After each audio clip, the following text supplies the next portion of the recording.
Okay, I'd like to welcome Gideon Friedman, Chief Scientist of the Israeli Ministry of Energy. Your timing was perfect because I wanted to invite all of you who are not aware of genome, and already Gideon is aware, Professor Washington is aware, Lawrence, you are. Anybody who wants to hear more, just catch either Avi or myself during breaks, and we'll be more than happy to elaborate.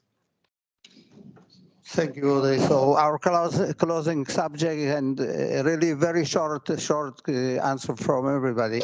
You know, the trend is that our society is more and more dependent on electricity. It's not cars and almost everything. So lack of electricity and a resilient society. Less electricity dependency. Is it something that is an option? It is something that we should maybe plan for it? So Andrew, please. At the Department of Energy, of course, we are focused on electrification, electrifying everything. So I think the answer to your question is no, but I would say we're also focused on energy efficiency and using less power. So it's kind of a two-sided answer. Okay, thank you. Esti?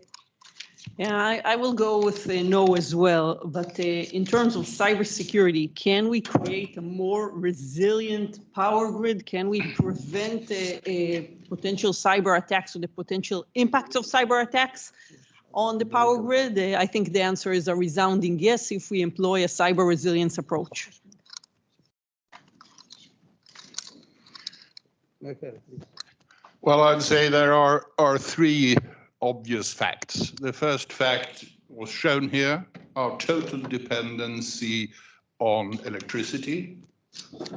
The second fact is that we cannot disinvent electric cars, mobile phones, internet, and so on and so forth. And the third fact, tragic but still a fact, is that the possibility to safeguard electric grid from physical attacks are extremely limited. And I mean, I have no doubt there are the coordinates to important junctions in the Swedish grid is already programmed in missile bases in Russia.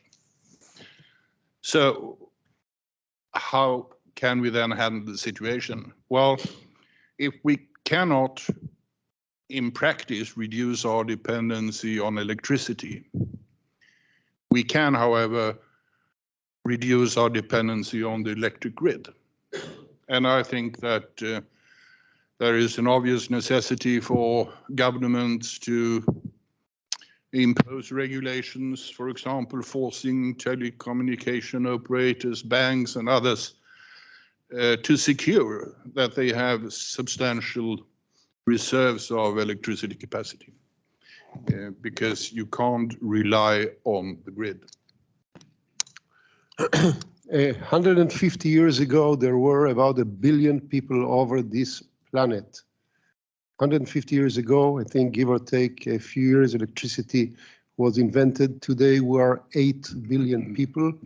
That means that we are so much dependent upon electricity, and unless we want to go back to be 1 billion people on the Earth, we cannot live without electricity.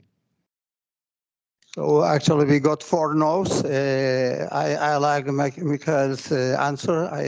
This is the direction, I think, and the technology is there. So actually creating more distributed energy, local energy resources and everything to make the dependency on the grid less significant. So thank you. Any questions, please? Yeah. Okay.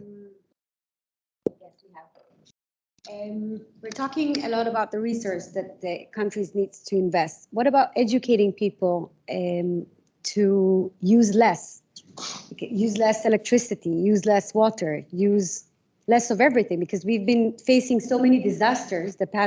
We see that now with Ukraine, and we see that with COVID. What about education? Okay. Somebody wants to answer? Okay. Well, I think that has maybe an environmental aspect. I mean, of course, It's good if we try to live in a more sustainable way. But I'm not sure about the security implications, because still urban life in modern society will continue to be extremely electricity dependent, even if you are careful with how you spend your electricity. Thank you. Andrew? I'm going to take the question in a little bit different direction. Yes, of course, we should educate folks to use less, but I'm also going to take that question about education and turn it a little bit and focus on sort of these next generation threats, things like cybersecurity and even EMP, GMD. Education is needed, at least, and this is very sort of anthropocentric of me to say this. I'm thinking about my experience and at the United States. For us, how we're regulated at almost at the local level in many cases. Many utilities are regulated very, very close to where the power is provided. And for us, one of the things we're focused on at DOE is educating those regulators, even if it's at the state level. And my colleagues up at FERC, they don't need the education because, of course, they're super smart and they've got it. But really providing that direct education to the folks who are regulating at the lowest levels. I mean, of course, cybersecurity is a really complicated thing. We all know that. We all work in it. And it's not something that a regulator of a local utility may know that much about. And so one of the things we've been able to do is spend a lot of money and time at DOE on educating at the local level. Thank you. Esti? Yeah, just to add to this point. So speaking about educating the regulators, I would take it to even a further extent, educating the employees of the power grid, educating everyone on two aspects. Number one, on cyber hygiene, how to be able to protect themselves, to understand basic cyber threats, because the weakest link in cybersecurity still remains the human being.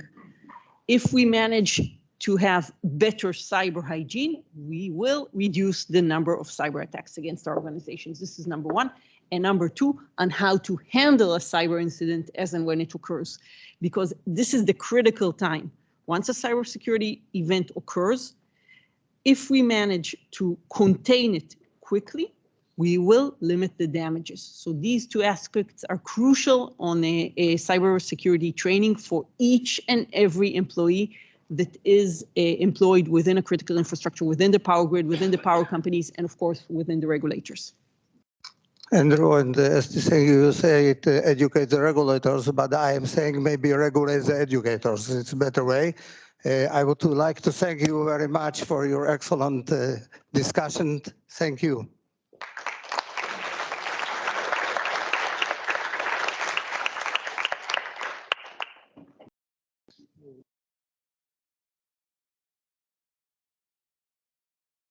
Welcome our next panel to make their way up, chaired by Professor O'Shea, and that is Joe McClellan, Liz Varga, Greg Autry, and Sally Legacy. That's very good. Well, I think we will do what.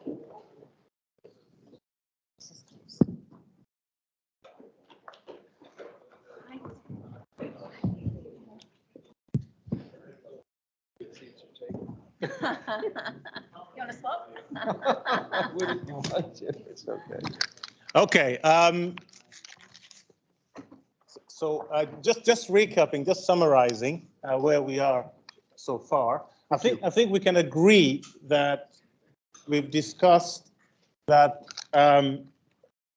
disasters are there and they are coming.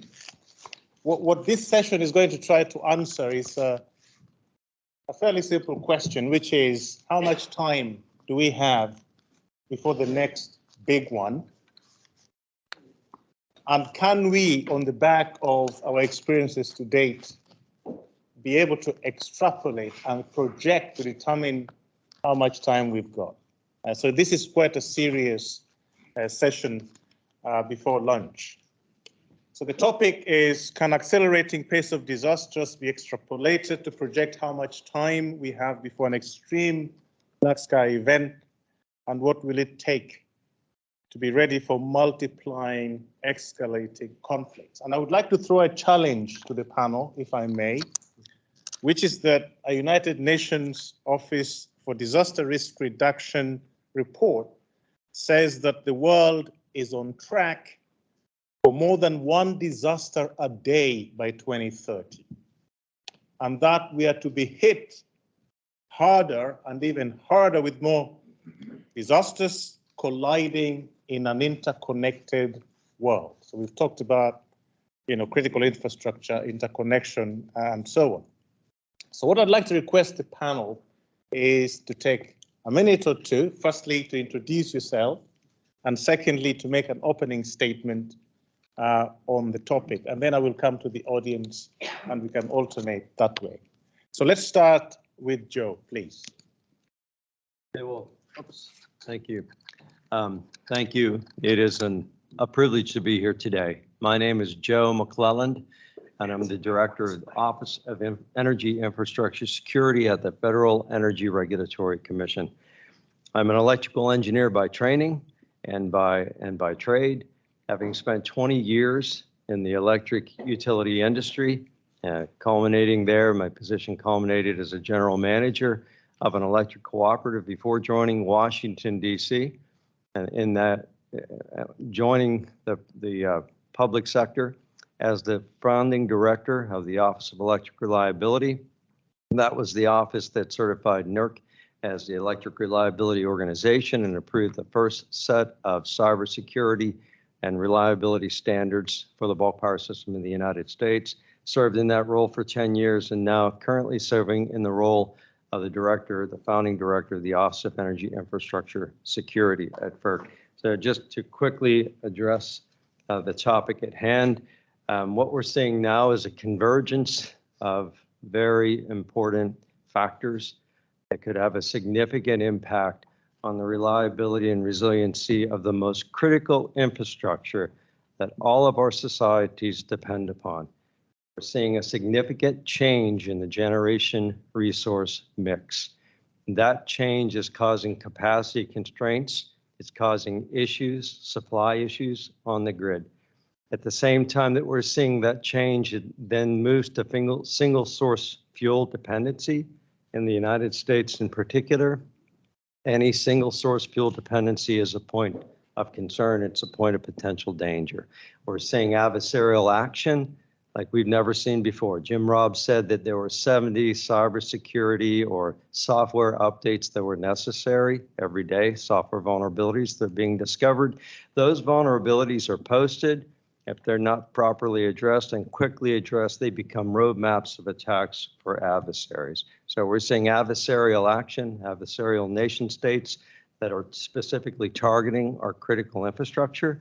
And we're also seeing a significant increase around the world in climate-related events, strong climate-related events that are, again, challenging our infrastructure. At the same time, we're on the cusp of new technologies. So we have electromagnetic pulse, intentional electromagnetic interference. Those devices are actually being developed and in some cases commercially deployed, and they're available now to a variety of actors.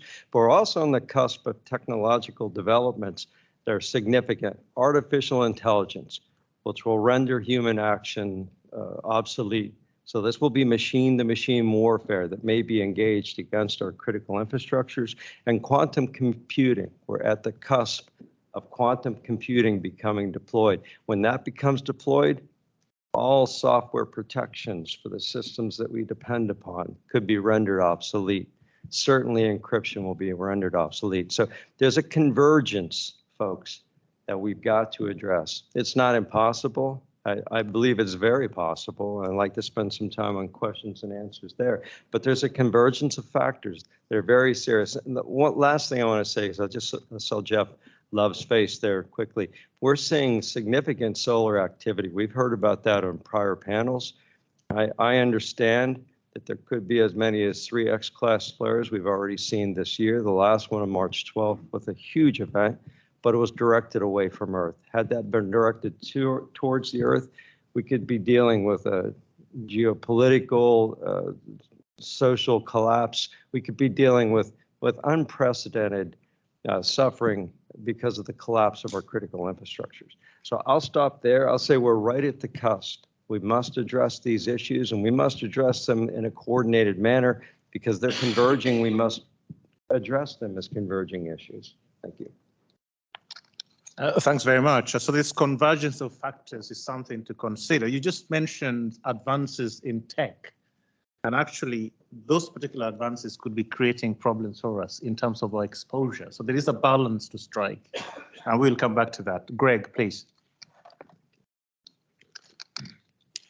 Thank you, Washington. First of all, I want to thank you for inviting me here so I could escape California's horrible weather and come to England where things are good, sunny. I'm Greg Autry. I'm a professor at the Thunderbird School of Global Management, which is part of Arizona State University, although I reside in Southern California and spend a lot of time teaching at the ASU facility in LA, as well as in Washington, DC. I've been studying the commercial space sector as a management scholar for probably longer than anybody in the world, about 20 years now. And because of that, I served on the NASA transition team in 2016 and as the White House liaison at NASA, and was the nominee for the position of CFO at NASA. Also served on the FAA's ComStat Commercial Space Transportation Advisory Committee. My interest here is in the vulnerability of our space assets to a number of things we've already talked about. Nuclear EMP is one of those. The CMEs, solar flares, a big issue that we could get into. Cybersecurity as well. It turns out that our space sets are remarkably vulnerable to cyber attack because for years people assumed that the exquisite nature of the space assets and just the ability to communicate with them, the ground infrastructure required, was somehow not accessible to malicious actors, and that's proven to be entirely untrue. So consequently, the actual security in satellite systems and communications is on average very poor. We've also got the issue of orbital debris, which there's been a lot of talk about, the threat of the Kessler syndrome, that some trigger could occur that would create a chain reaction in orbit and cause breakups to turn into a kind of a ping pong match where we would end up with low Earth orbit being essentially an unusable domain, which could change our whole lives. One of the things I want to point out is how dependent we are on space assets that we don't think about. So everybody's got a GPS receiver in their pocket, and they know that if the GPS system went down, it would be really annoying because here in London, you can't figure out what street you're on. If they don't seem to put up street signs very often. But a lot more than that would happen. The GPS system is the global timing standard for all of our financial markets, for your ATM, for many cases, electrical substations. It times factories. Every modern factory in the world would grind to a halt if it didn't have GPS timing the handoffs between various robotic assembly systems. So anyway, look forward to talking about this more. Thank you. Hello everyone. My name's Sally Leavesley. My field is catastrophic risk, and I trained as a scientific advisor in the Cold War times here in the United Kingdom on all-out attack on this country. So I'm particularly interested in some of the things I'm thinking about, whether those of you who are involved in grid management or public protection, whether you're thinking of some of the areas I'm considering. Because what is happening now, the nuclear community around the world is becoming increasingly concerned about the possibility of nuclear weapons being used. And we're seeing more frequent signalling between the countries, and that gives you the cue. So are we at a stage where we should be asking our governments to actually start programs for looking at energy regeneration after nuclear attacks? That gives you a lot of answers to your pre-attack resilience if you do that. How do we get industry to cooperate and really work with government and vice versa? And some of the answers are really dual use. And I'd like to know if any of you are starting to think of what you've really got in your back pocket at the moment. What dual use applications or solutions can you think of if you have lost satellites, if you have lost some of the undersea cables? Are you thinking, if you're designing small modular reactors, whether they should go underground or at least be partially mounded? Are you thinking of how you cut off communications from your critical infrastructure, how you can keep them separated? Do you have supplementary hardwired systems to help you with restart? And very importantly, how do you support with the energy systems and how you're going to recover with your islanding and your national plans? Can you support the emergency responders? And very importantly, for life protection, as well as recovery of the countries, are you thinking of the way in which you do your islanding and recovery so that you may help mega cities take in and support larger amounts of population? And pre-attack in particular as well, have you got plans for how your railways can operate and supporting that particular facility? Because that facility and movement probably is going to make a big difference in your country's survival. Thank you. Liz. Okay, so good morning, everyone. My name is Liz Varga. I'm a Professor of Complex Systems at University College London. I work in the Civil Environmental Geomatic Engineering Department. My interest is in national infrastructure, so the critical infrastructures, transport, energy, roads, railways, water, waste removal, and telecommunications, and how these are an integrated complex system. Now, that for me poses all sorts of challenges for resilience, because it means that unless we can uncouple some of our systems, it means that there are going to be cascading effects and escalating effects. So how do we design our systems to be islanded, I think was mentioned, but there are other strategies for loose coupling. So how can we, if we know that there's something happening, how can we keep our systems safe and operational so that we don't have this cascade failure? The other thing is about how do we know that we're sort of near this brink when actually resilience isn't homogeneous, it's place-based. It depends on your quality and condition of your assets and of your capabilities, their availability. It depends on the local hazards, the age of the assets in those places. So you can't say resilience is either good or bad or has been achieved widely or not, because it depends on your context and on the condition. The other, I mean, there's loads of points we can talk about, but there's the other one I want to make is about the multi-hazards. So the United Nations conducted a review of their Sendai framework, and that was intended to look at multiple hazards, because they've observed already, I think 5 years ago, that there was a more frequent incidence of almost simultaneous events occurring or very closely following major hazard events happening. And I think they've now published that review, but this is just halfway through. So there hopefully will be much more adoption of that Sendai framework for others to be able to deal better with multiple hazards. Thank you. Thank you very much. I had a few questions here, but I'm not going to ask them. I think what I'll do is throw it back to the audience, basically. The question is, when is the next big one, and are we prepared? That's really the question. COVID is still around. Was that as close as it got to the big one? And if there was to be another one, are we prepared? I'd like to hear about the views of some of my colleagues that I know of. Where's Dr. Paul Martin? Yes, when is the next big one, and are we prepared? Please, and comments and questions to the panel. Please, Paul. Thank you. So I'm wondering whether we need to talk a bit more about human psychology, because it seems to me that what history shows is that we do actually spend a lot of time admiring the problem and contemplating all the terrible things that would happen, but actually we often don't do anything decisive about it until after something has happened, when there's a window of opportunity. So there's a problem there at the national level with decision makers, with the government, really. And this requires really thoughtful long-term approaches by governments, and the democratic cycle kind of militates against that.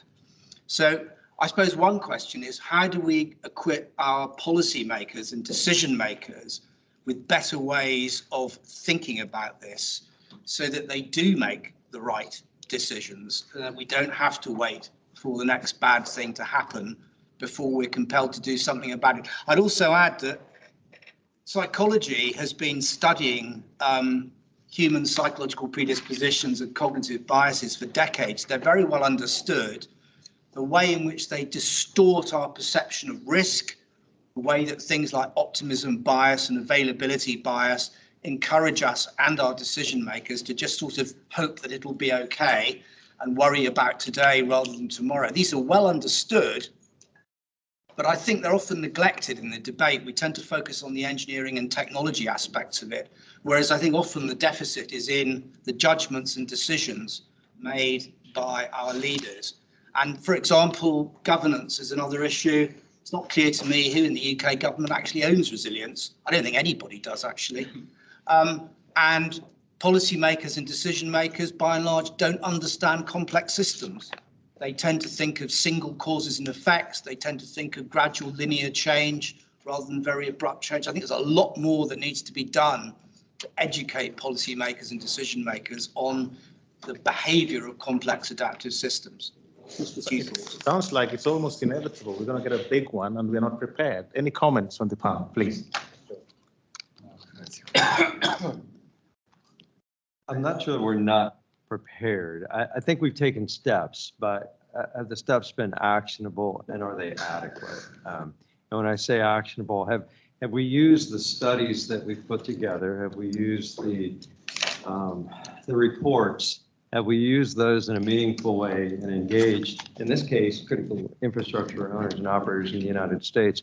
Almost are all private sector folks. So have we used those in a way? Have we transmitted that information? Have we engaged in mutual exchange in a manner that convinces them to take action? So just back to the point, the very first thing to do, and we've done this, I feel like we've done this multiple times over, it's part of the admiration of the problem, right? We've conducted studies and we've quantified the risk.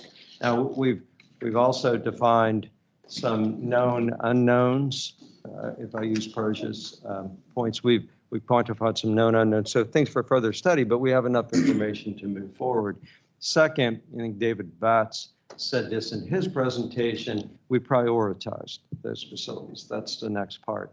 And that's critically important. And so, we know the small subset in the United States, there are 55,000 generating stations and substations that are part of the interstate transmission system. Not all of them are equal in importance. There's in fact a very, very, very small subset from FERC's perspective that are important, and those are the ones that have taken out in combination will cause cascading outages, voltage collapse, or uncontrolled separation. That's not everyone's most important. So the states would have to do some work about distribution centers, and the Nuclear Regulatory Commission work about power supply to offsite to nuclear, offsite power supply to nuclear facilities, et cetera. So prioritize those. The next part is action.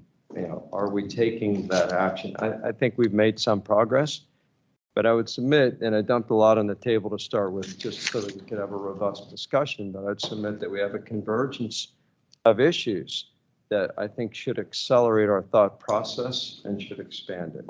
So what can we do? What are the things that we can do to perhaps address EMP or IEMI that also address climate change?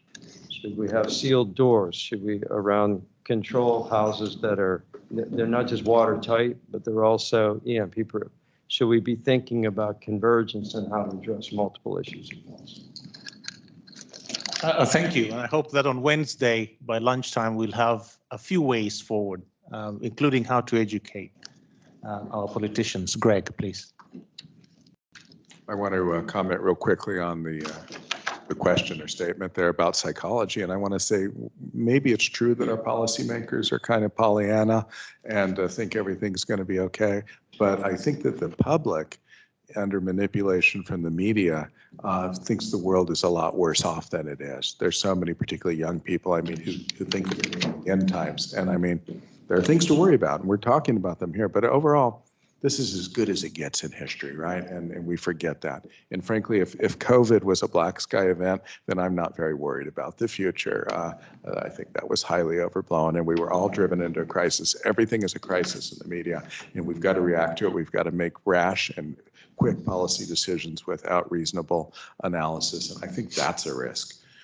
Now, that said, I want to talk about whether we're near a black sky event. And from a space perspective, there's a lot of things to worry about. I mentioned several of them. I think it's true that there are military leaders thinking about using nuclear weapons, and they're much more likely to use them in this EMP process than they are in a direct strike on a population center, because they think that could be something they could get away with. Somebody mentioned an earlier panel, China might do that with Taiwan. I think so. We talk about cyber. It's not a question of if China is going to attack our assets with cyber. They have been doing it continually for the last decade. We are at war with China on the cyber front, on the economic front, and other areas. They have been putting us under continual attack. They might step that up, but they do it every single day, right? So we've got to be thinking that, yeah, this is coming. On the CME event, yeah, that sun cycle looks more exciting than it was, but the fact of the matter is you can almost guarantee that we're going to get a half of a Carrington event, the big event that occurred in the 19th century, sometime in the next few years. It occurs about once every 50 years, and we haven't had one. It's entirely possible. That will cause chaos with our space infrastructure, and I'll leave it to the rest of the crew to talk about the ground infrastructure. So Washington, I think it's coming. We've got to be realistic, but we also need to not always be in crisis mode when we make our policy decisions. Yes, psychology is the key. And if you're going to psychologically harden populations, you, I think, should take up one of the thoughts that Avi brought up this morning was a czar, a world czar. However, I think all cultures need their own national czars. And if you are really serious about what I call your capability for energy regeneration, whether it's post-nuclear attack, post-tsunami, post-earthquake, I think you should be getting an independent energy czar in each country, and they'll fight it out as to who the world leader is anyway. But a constant voice does give confidence to the population about the solutions you're working on as well. And it's the same in mainstream media as against social media. In the very critical events we've had in the UK in the last 20 years, constant voices from mainstream media tend to create a trust with the public. But you also need to look at the psychology of internal groups. And I've been working with scientific groups for many years. Now, your psychology at the moment is you're looking at what I call high altitude electromagnetic pulse. You're looking at that. My view is you have to train engineers not to put holes in refits into critical infrastructure when you're trying to get EMP protection, because that will happen.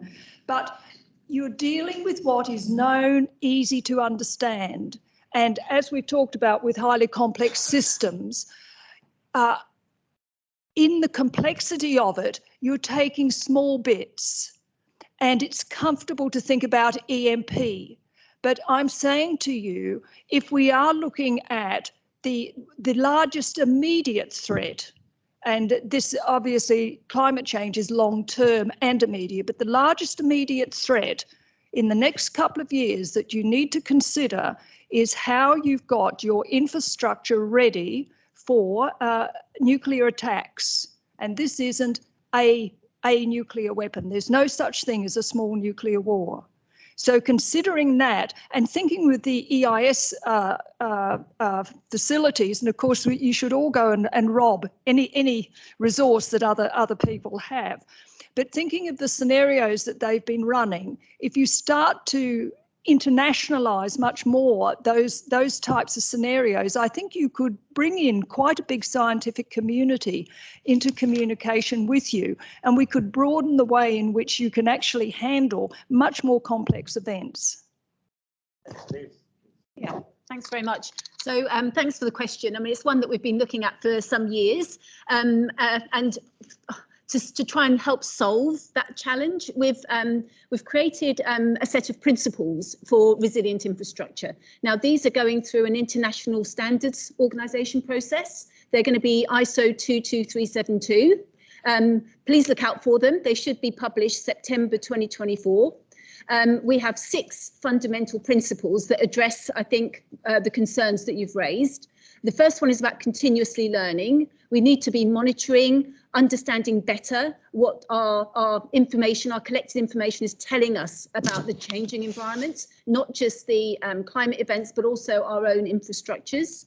The next one is about being proactively protected. So everything we design has got to be climate friendly. We've got to work with nature-based solutions. We need to work positively. And this is designing in for what we think our future hazards might look like. So there's no point building the same ways that we've been building in the last few decades because our environment is different. The next one is on socially connected. So this idea that we need to engage society. It's about getting their levels of literacy up so they know what we're talking about when we say things are not going to be as resilient as they've been in the past. It's about getting them to be responsive. So when we say, you know, our system is getting very close to capacity, you know, we've got either a tsunami or we've got some weather event, we can tell our consumers to be on alert and to stop reducing their demand. You need to engage society with that.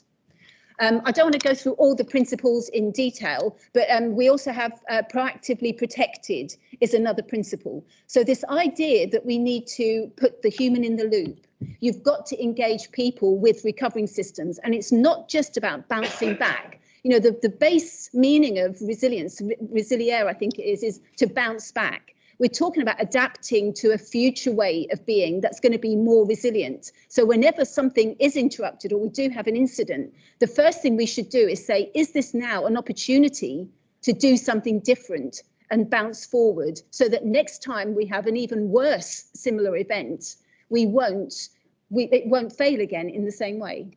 So yeah, please look out for those and get in touch if you're interested. Thanks very much, Liz. Desperately trying to find solutions. The Norwegian angle, Dr. Stig Rune Selvig, total defense. Please, a comment and a question from you. Dr. Stig Rune, please. Interesting. The commentary on how to bounce forward. I think that's a very important one, especially when it comes to how to deal with the energy transition that we had to go through in order to mitigate climate change. So I think when you speak about when we connect this discussion with the previous one regarding man-made threats, so how can we sort of bridge make the civil sectors and the military sectors work together on this issue? And how, because some of these threats that we are facing, I think we perhaps should look more into the deterrence of them rather than building crisis management capabilities for handling them, because they would be very catastrophic. So you don't really want to go down that route, but look more into to deterrence aspects combined with what you said, how to bounce forward. So I think that would be a very interesting topic to discuss. So the civil sector working with the defense sector for the protection of humanity. Comments, please. Joe. I think the civil sector working with the defense sector is critically important. I think that the defense sector has seen the threats, both physical and cyber, understands the emerging threats, and has solution sets that we can employ. And in fact, we do that. So we do pull in the defense sector. We pull in members of the defense sector to review on a voluntary basis, to review critical infrastructure in the private sector to be able to better protect those facilities. But I think that partnership is critical. Thank you. Yeah, that's a good point about civil working with defense.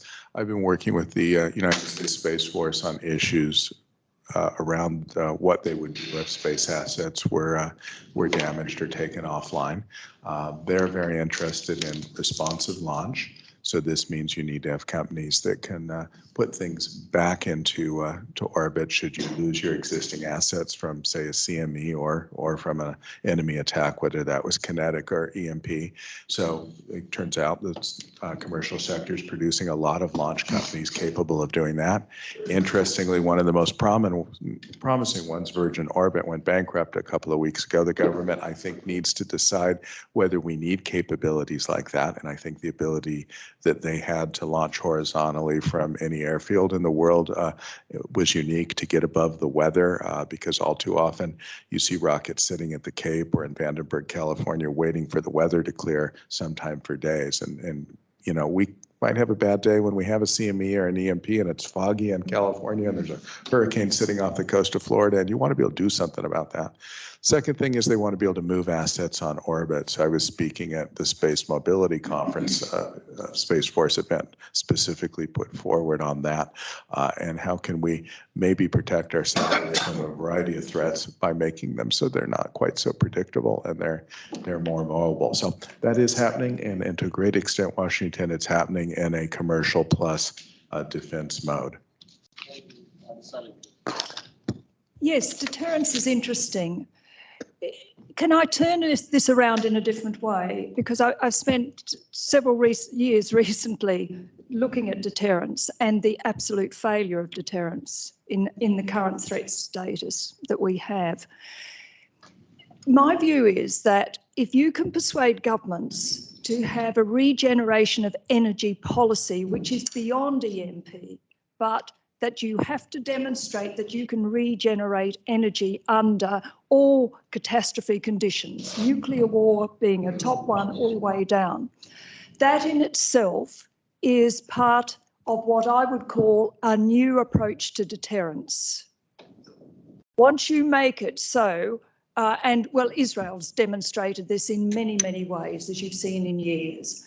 Once you've demonstrated your capacity, and currently Ukraine, your capacity to continue or even work in a degraded manner, that is a deterrence. And it's a very big challenge, but I also think we're missing the capability that you already have. It isn't billions and billions of dollars to start on this. It's you being very innovative and adaptive and thinking of what you've got and what dual use that can have in terms of giving you resilience from these catastrophic threats. So it's over to your mindsets over the next couple of days. Thanks. Please. Yeah, thanks. Yeah, so I think it's more than just civic and defence. I think it's also the private sector here, because we heard earlier anyway that the private sector has often got more insights into practical solutions for resilience, and sometimes the government can learn from those private sector organisations. So I think it's working across all sectors, and I think this is what's so important about resilience, because you need that collaboration. You need to be on the same wavelength about what it means to be resilient, but you also need people to come to aid when there is there's an incident or there's some recovery situation to be managed. Because, as I said before, resilience is place-based. So certain areas will be more vulnerable and experience far more serious failures than others. So you'll need people from adjoining locations and even more distant locations to come to that aid. So, and they can be from any sector. So we need to be joined up when we come to resilience. There's also opportunities here to think about, and I'm not saying we don't use global supply chains, but we need to think about having resources and assets far more available locally. So if we do have some outage, how can we repair and replace? And this is also about skills. You know, how far do we need to go to get skills to repair a component of infrastructure that's failed? And how long will it take? All these things are important when society is suffering and we're trying to recover them to some situation where they can survive while we recover the whole system. So I think it's a multifaceted question. I think there's so many things that have to be lined up. that we need everyone to pull on board with the agenda, and also to put some funding and financing behind it. And that government can help with that. They can start pushing the agenda for is certainly diverting some of public taxation into resilience of critical systems. And it's not just the economic infrastructures, you know, government finance, our health system, all of these are critical national infrastructures. But we need to think about how we can collectively put that finance together and the funding together so that we are protected for the future.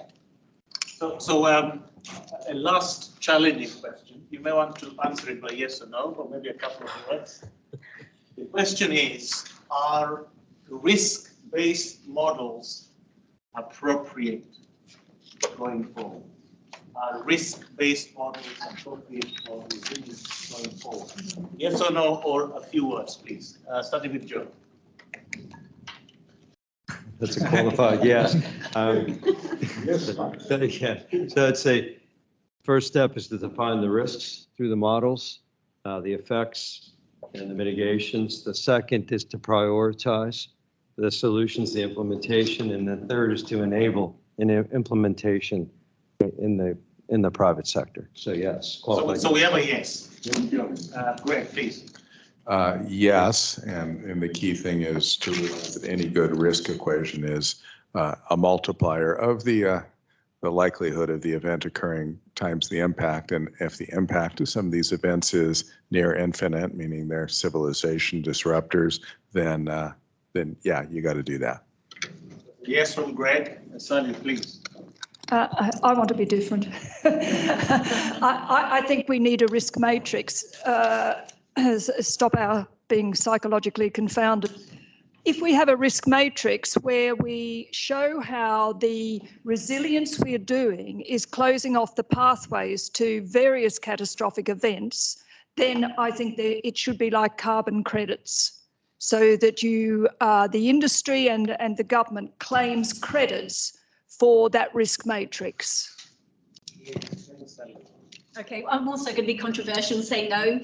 Risk doesn't manage uncertainty. And what we're talking about are futures that are uncertain. So we need to build on what we've done on risk management, but it's not enough.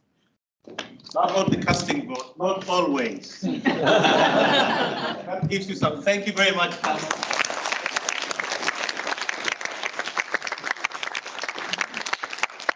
We're going to break for lunch. We've cut into lunch, but only by about 5 minutes. So please enjoy it, and we'll get back here starting at 2 p.m. for the afternoon session. Thanks again.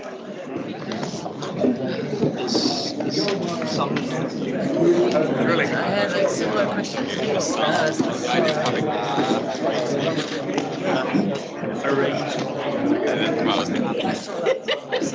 Yeah. No, but the whole premise of the business. Oh, I see. Yes. It's like this constant. Yeah. So you get like a constant. I'm very anti-war. I just keep. I will say it. Sorry, man. Now, we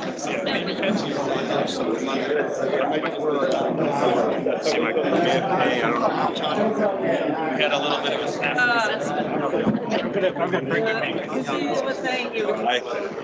might come in on a snap.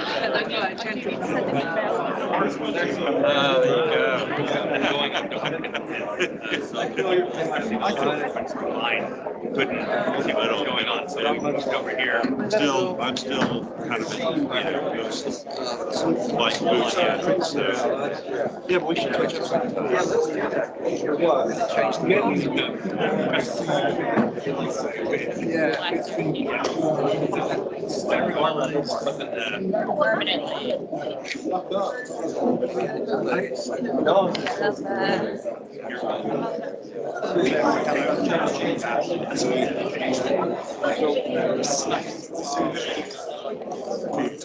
It's like ESG and those things. Necessarily. I did After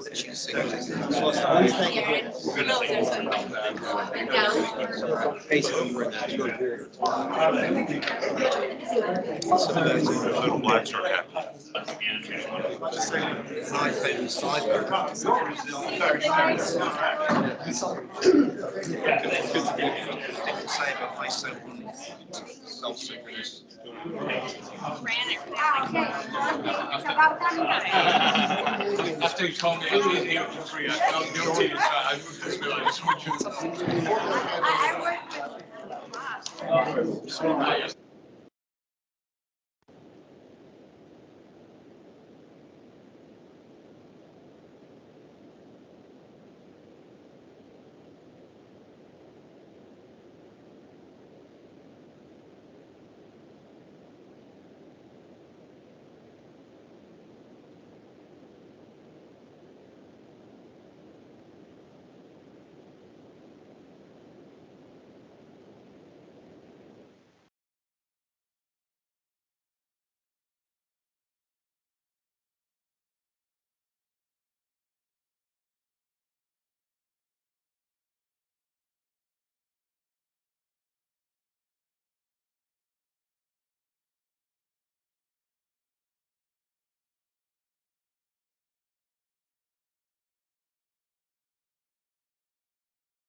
Check, check.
I want Hi, everybody. Welcome back.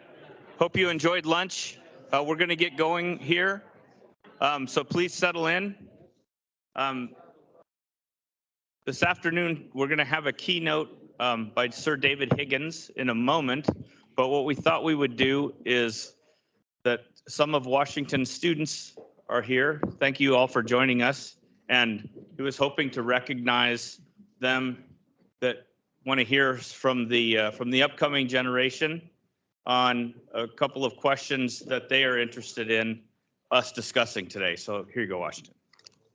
Okay, so the future is here.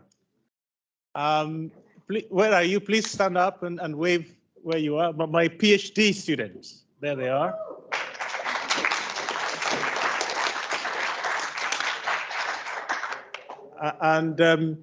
So sorry, just keep standing. Woody's taking a picture.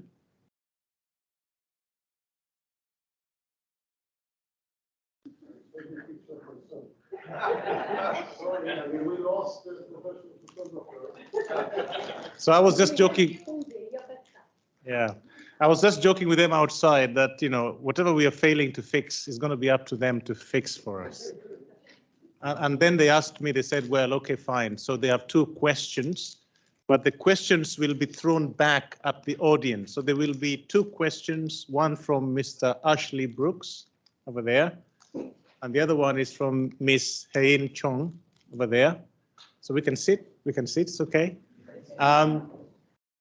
So Ashley, please, but the question will be to the audience. So please just raise your hand if you'd like to respond to Ashley O'Hain's question. So Ashley, please. Is the energy sector or any other critical infrastructure sector safer or more secure, more resilient under private ownership or public ownership? Or both? Yes, sir. So from the private sector, Serco, who operate government services and infrastructure, not energy, but air traffic control and space and things like that. I would argue that once a contract, an outsourcing contract to provide a service on behalf of the government agency. Oh, sorry. Hello. So Lawrence Marzell, Serco, and so I'm very keen on outsourced public services to the private sector. But as a private sector operator of a government service, which this would be, your service is controlled by a contract, and you have certain, you know, key performance indicators, and you have contractual obligations. So actually, it is more secure as a private sector operator because you can be held to account. Whereas as a public sector operator, if the government, you know, was running railways and things, which I think they've done previously, they're less accountable. And those penalties and you know, are financial, they're contractual. If we can lose an account, a contract, and these contracts are 10, 15, 20 years, you know, worth hundreds of millions. If there is a threat of losing those, you know, that focuses the mind a little bit. Whereas if you're just, you know, a service run by the government, where's the comeback? Where's the accountability? There must be a rejoinder from the public sector. Yes, yes, sir. I'll just have a loud voice. I disagree. I have had for many years been an energy regulator, and through a whole period of the privatisation, corporatisation of the schemes in Australia, but also worked in half a dozen other countries. And the most eloquent response that can be given to that question was the comments from our Swedish former head of the networks in Sweden, that even though the systems in Sweden and Ukraine were almost the same, same structures and things like that, in Sweden with a largely contracted out model and great focus on unit output and efficiencies, that meant disposing of anybody who looked like an unnecessary cost, in other words, staff. And that he said, had what happened in Ukraine occurred in Sweden, the system would have been unrecoverable. But in Ukraine, there was sufficient additional staff in the system to help rebuild it. Now, that doesn't answer the question about efficiency and cost, but at least on this vulnerability issue, I think there's a message. I think in the interest of time, we wanted to spark that debate. Are you confused, Ashley? Very confused. I think we're going to move on. So Ashley will be here. We'll continue with that. Hey, your question, please. So we talked about the threat vectors of nature, natural, bio, environmental, cyber, physical, and social aspects. Now, how their interplay feed into is that shows the need for societal resilience. Now, what is the audience's view on the social or human dimension? As in, how should society at large, not just leaders of companies, as Temi was saying, or decision makers, I mean everyone, including the public, how can they contribute to disaster risk mitigation? Yeah, they are good PhD students, I tell you. How can we all, including members of the public, contribute? Yes, Avi. It's one of the interesting features of dealing with One of the interesting features of dealing with extreme hazards is the benefit of the resilience investment that a particular company could make, or particular companies. The key benefit, which could have overwhelming value, comes not to those companies, but to society as a whole. So this creates a gap between where the people who could actually make the investment, when we're talking about perhaps relatively small companies, and where the payoff is, society as a whole. The only way to exploit and address this gap, it seems to me, is if the public as a whole begins to recognize these issues and their voice is heard, because that's where the forcing function needs to come from in order to help regulators find the political energy they will need to be able to include these extreme resilience issues within the regulatory framework, and then society's concern turns into something that's manageable for companies. So my comment on this is, and just on the lines of what Javi has just said now, is to address these challenges, every single person has a role to play. We all have a role to play. And I would recall in the UK, for example, during the COVID, there was a big campaign around wash your hands.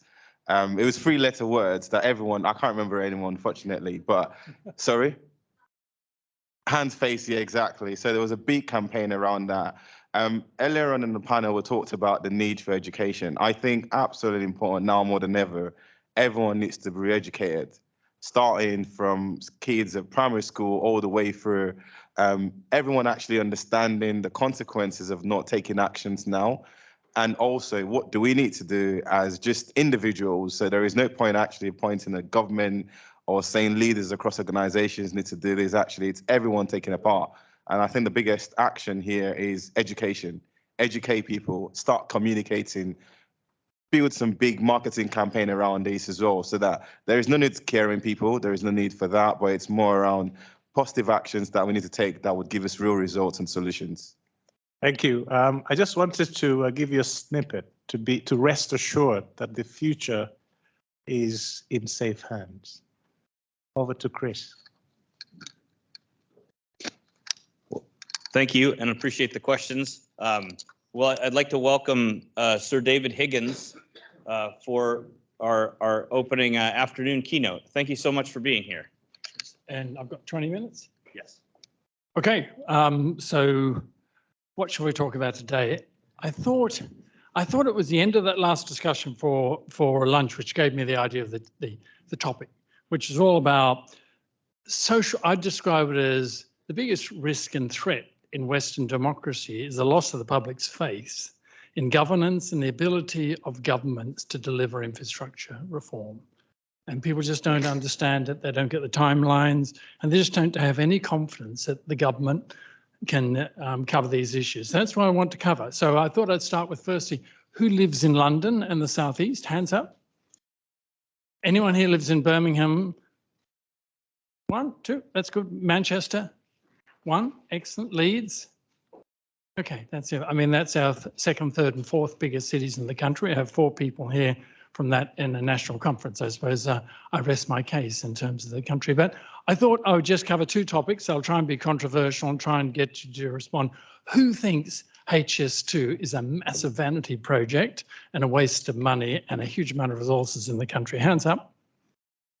Come on, get you honest about it. I mean, the costs are blowing up. Were they 60 billion? People talking about 80 billion now. It's outrageous, isn't it?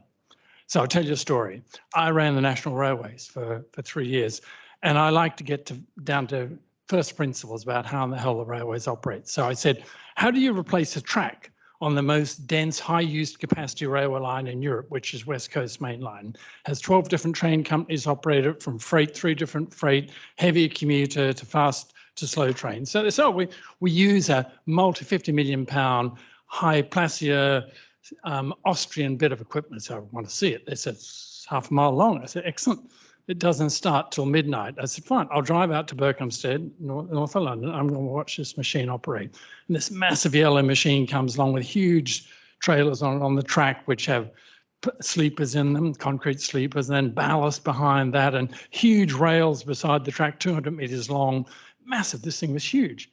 And it was trundling out into the track. The last freight train had gone through just before 12, and so they de-energized the electric wires above it.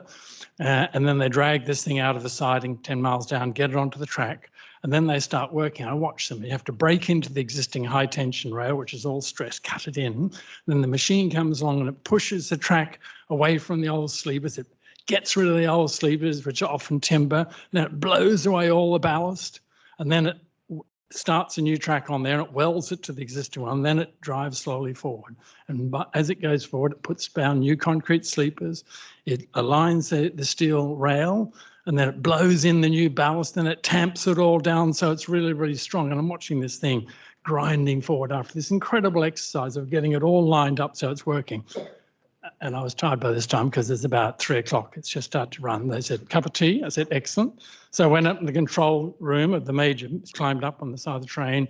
We're having a cup of tea. And after about, maybe it was 30 minutes or 45 minutes, everything stopped. I said, what's happened? Have we broken something? It's running. They said, no, we're stopping.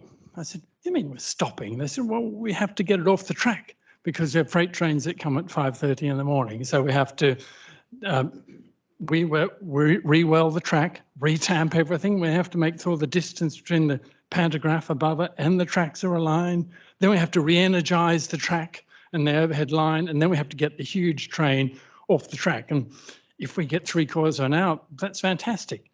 And I said, is this how it operates? They said, no, the European people that use these machines think our people are extraordinary. They call them the railway Olympians because they do this every night, month after month on all the high capacity tracks, and they usually get half an hour or if they're very lucky 45 minutes.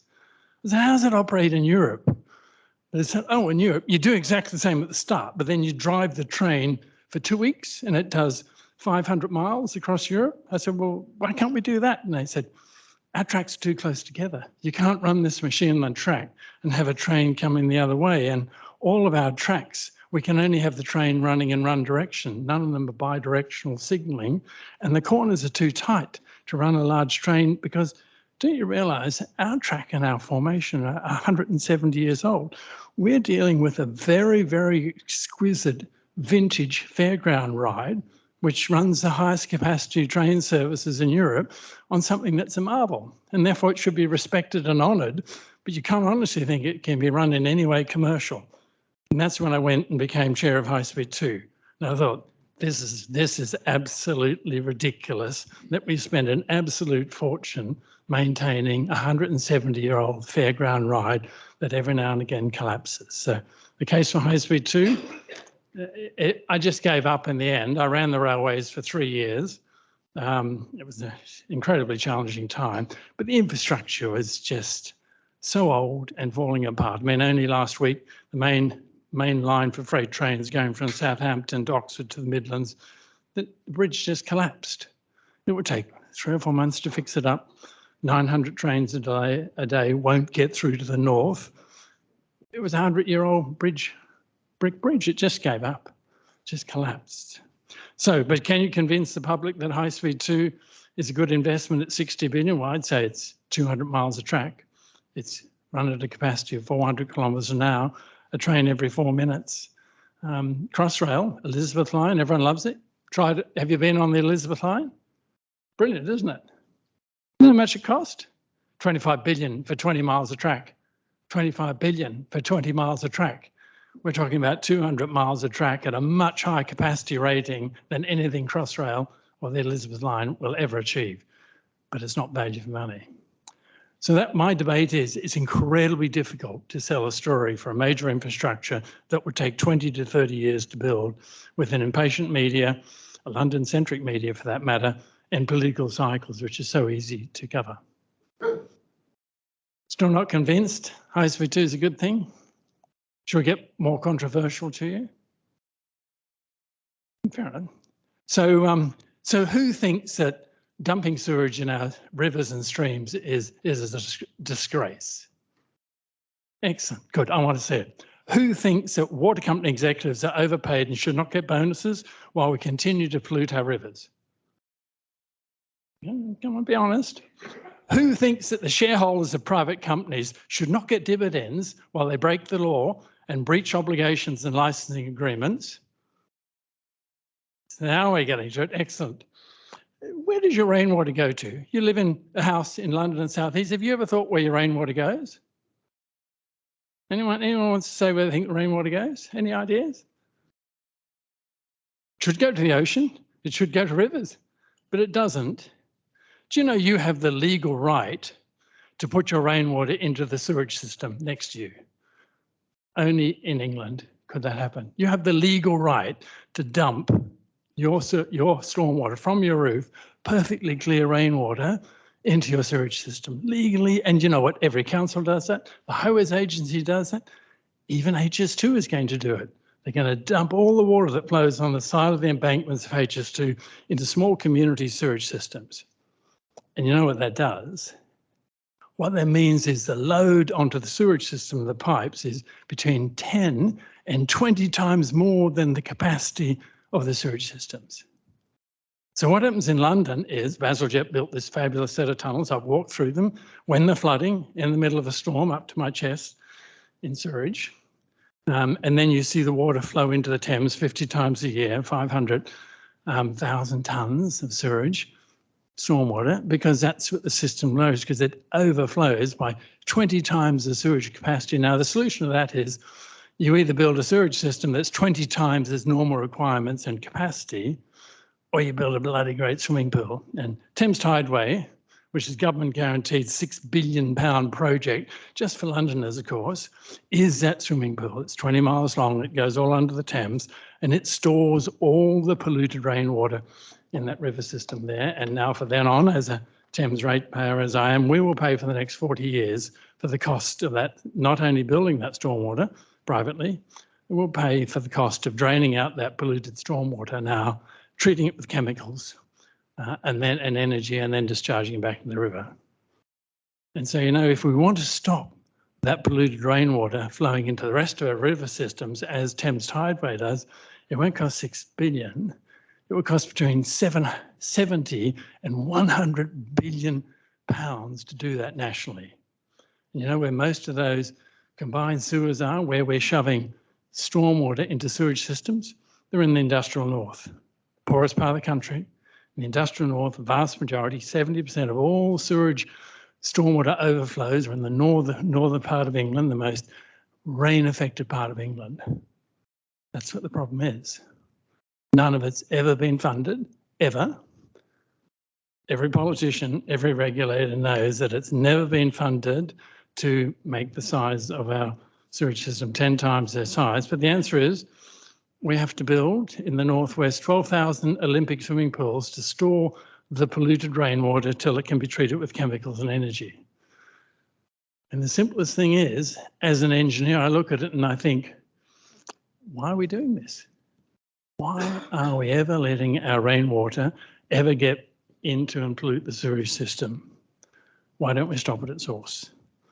And a group of engineers in southern England came up with a simple idea and said, why don't we just force or encourage or pay local residents to put water butts in their gardens or in this stream in their apartment blocks and store the water there so it can then be discharged back onto the footpath or into the rivers as clean stormwater. And that's truly the answer, and that's what every other Western economy does, but we haven't done it here. But that is the answer, rather than building more and more Thames tideways and building up the thing. But I suppose my argument is, you know, I've worked here in England now 25 years. More than half that time I've worked for public authorities, from running the Olympics to National Rail to HS2 to major regeneration agencies. So I've seen the massive challenge that government authorities, that regulators in particular, and departments have in trying to deal with public expectation and trying to deal to a public in a time frame that we can never realistically comply with. I'd love to take questions on any topics. Hopefully I've stirred you up enough to think about it. Yes, yeah. So I'm from the poor industrial north, and I've also worked with combined sewer overflows. So it's interesting to hear you speak about it. I think you're conflating two different types of overflow though. We have dry, unconsented spills, and we have wet weather spills. A wet weather spill is, as you say, it's the rainfall going into the sewer and it's polluting. But the idea, at least historically, was that the raw sewage matter was so diluted down in this huge quantity of water that for it to spill into the rivers or the sea, it was seen as acceptable. And to this day, government-wise, it still is. The issue, which people talk about, is the dry spill. So this is caused by a blockage in the network, and it's pure, undiluted sewage entering our waterways. And that should never happen. And if that does happen, but that's what they get fined for currently. No, you get fined. You see there, I mean, for example, in the Northwest, we have 2,500 licensed combined sewer outlets. Now, these are all local authority sewer outlets, so they weren't water companies. They've been moved across to the water companies in recent years. Many of them didn't have licenses, weren't identified, so we don't know where many of them are. And each license has 20 conditions. So yes, there is an enormous amount of paperwork and process to be able to calculate that. But if it's really dry, if it's dry weather, and when I say dry weather, if it stopped rain today, there'll still be groundwater coming into the sewage systems because they all leak. That's just how the system operates. If it's dry, there should not be any dry water overflows from combined sewer outlets. You're absolutely right. And there shouldn't be any overflows from a sewage system if it's not working at full capacity. It should only happen when the existing sewage system is operating at 100%, flow to full treatment, as it's called, and then the surplus can overflow. But that's where 97% of all spills into the rivers happen, when it's rain overwhelming the system, either right at the time or through groundwater coming down and then overwhelming the pipes. So, but you're absolutely right. There shouldn't be any dry weather spilling from combined sewers, correct? Yeah. My question is, what's stopping us from doing this? Legislation. So you're right. You're talking the 2010 Environment Act, which prohibits all developers, highways agency, local authorities from putting stormwater into sewage systems, Schedule 4 and 5, but that's never been put in place. Yeah, that's a great question. I ask it myself all the time, and every time I go to see the main regulator, I would beg her to, the chairman, please implement those schedules, because we need to stop. This process is only getting worse, because the more and more houses we build or concreting over, we're getting worse. Yeah, sorry. Water company that proposed to invest in a network of water butts and pay for the installation of them. Have you done a costing of how much that would be compared to building that Thames Tideway for the north or whatever? I don't think there's any alternative in central London to Thames Tideway, if I'm honest about it, because you can't put water butts in the middle of Mayfair. So I accept you probably got to spend a huge amount of time and money, as has been spent now, on Thames Tideway. But absolutely, I also commute to Sydney sometimes. I've just finished developing an apartment block in Sydney, and typically in Sydney, what happens is you're allowed to put water that falls within your building in your car park into the sewer system, but any water that falls on your roof or any outside garden area must go into a self-contained sump. So we had to dig out a huge sump on the site where we're building this apartment. And in that you put a submersible pump, which can then be drained every year and the silt on the bottom taken away and dumped. But then when the rain stops or when it's sufficient, the submersible pumps cut in and then pump the rainwater that fell on your roof out onto the street and flows into the river and into the streams as it would naturally. But that's a mandatory requirement, and you face an extremely heavy fine if you dare put stormwater into a sewage system in Australia and in many parts of Europe. Everyone's facing, I mean, Germany has a bigger CSO problem than the UK has because of its industrial heritage too. So it's not unique to the UK, but we do need to look at the source from a sustainable point of view and explain to the public, you can all help. But yeah, water butts are a brilliant idea.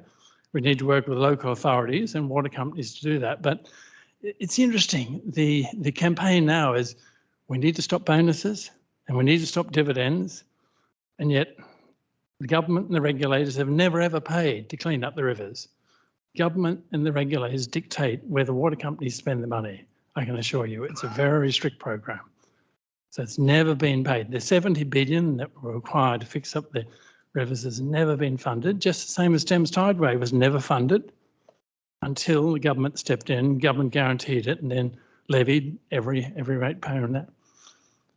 So I'm trying to just stimulate your thinking about, think about you're a regulator and you get this massive media campaign against your NGOs and people looking for an immediate response, whether it be a high-speed 2. Why does it take 30 years to finish it? That's a good question. Or why can't we have clean rivers? Trying to explain to people the time frame of which you have to work within in order to deliver solutions nowadays in every sector is incredibly hard for infrastructure providers. Maintaining social trust and the public's trust is a massive challenge nowadays in the world of social media.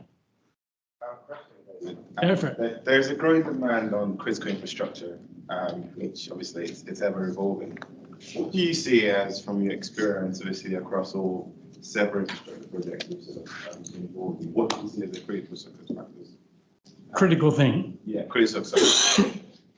Critical success factor is what are you doing it for? So I'm on the board of Sydney Airport and I chair Gatwick. So we bid for the second runway, we lost it against Heathrow, fair enough. But then we looked at why are we building this? And this is an argument, I've worked in the energy sector too. We were building it for the peak. The way that the airport network in Europe operates is you have first wave, second wave, third wave, and sometimes fourth wave. That's a plane that starts at Gatwick, goes to Europe, back again. And so the trees, you've got to get your first wave off on time. So the crunch really for building a whole new £10 billion major runway at Gatwick was we need to deal with the first and second wave. And what are these planes? They're pretty small. They're 737s or A320s. They're tiny planes actually compared to the A380s. So you really don't need a full runway and you really don't need it for very long. You just need it for takeoffs in the first and second wave. So you could take an existing taxiway and slightly expand it and rate that for planes to take off at this critical time in the first few hours of each day. You've covered your entire need to expand your airport. That's what's working right now, as opposed to building an entire new massive runway. So to answer your question is work out why you're doing it. Why are you building high speed 2? It's not to get to Birmingham 15 minutes quicker. It's because 3 people in this room came from the second, third and fourth largest city in the UK, and 4 FTSE 100 companies are based in the second, third and fourth largest cities in this country, which is a scandalous disgrace, but it's a reality of the lack of connectivity in the country. So why do you build infrastructure? I advise on 5G small cell technology from a major company investing billions into London. Why are you doing it and what's your market and what are you trying to achieve? Neutral host technology and communications. You really got to always ask yourself, as I asked myself when I got involved in the water sector, I thought, what in the hell is this all about combined sewers? What in the hell are they? And what will be the things, solve at source, stop it ever polluting in the first place, rather than then having to build massive infrastructure, a massive second runway, or a massive set of sewage treatment plants. How am I going time-wise? Brilliant. Oh, I got one last question. David, a question for you about the electricity industry in the UK. We have a national grid that's 60 plus years old. It was originally part of CEGB, is now privatised. We have a government that is determined to rise towards electric heating and electric cars. The grid is not sized to deal with that sort of load. How do you see that playing out over the next decade or so? That's such a good question. I mean, I thought to myself, people said we're going to get rid of all gas boilers. Well, that's interesting. Now, what is it? You know that green hydrogen is 1/3 the calorific value of North Sea gas. So that's interesting at first. I'm just thinking calorific requirement. And then you look at, if we're not selling an electric car after 2030, it's great. How much energy does it require to fuel petrol cars? So someone must think, add all that up and think nuclear power stations are phasing out over the next, so that base load's gone. How long is it going to take to do sizable B? Well, you know, your guess is as good as mine. So that's a concern. Got all these wind turbines, but obviously wind turbines are sporadic. But the more fundamental question is, just think of the grid. It was a fantastic company that built the grid, but it was based on the Trent, based on power stations all up and down a series of rivers in the centre. And you're going to generate your power up here, up in the North Sea somewhere, in Dogger Bank, and then Western Ireland. And then you're going to somehow, but have you worked out how you get it from those things into the central grid? Have you fortified the central grid to go substantially more capacity? Because you're wiping out all petrol cars and you're wiping out all, the answer is no. I was asked to go on the board of National Grid and to chair one of their strategy committees. And I thought about it and thought, it's too hard. It's too hard for me. And then I talked to Crown Estate. They asked me to go on there and chair a committee to look at their plan on wind turbines and access. And again, I thought, I'm personally not capable of doing that. It's these are big challenges. I think really big challenges. If I was, someone needs to stop and say, oh, and then we reduce our long-term storage of gas. We pitch our price to spot price of gas, and then we reduce our storage capacity. It's not hard to work out, is it?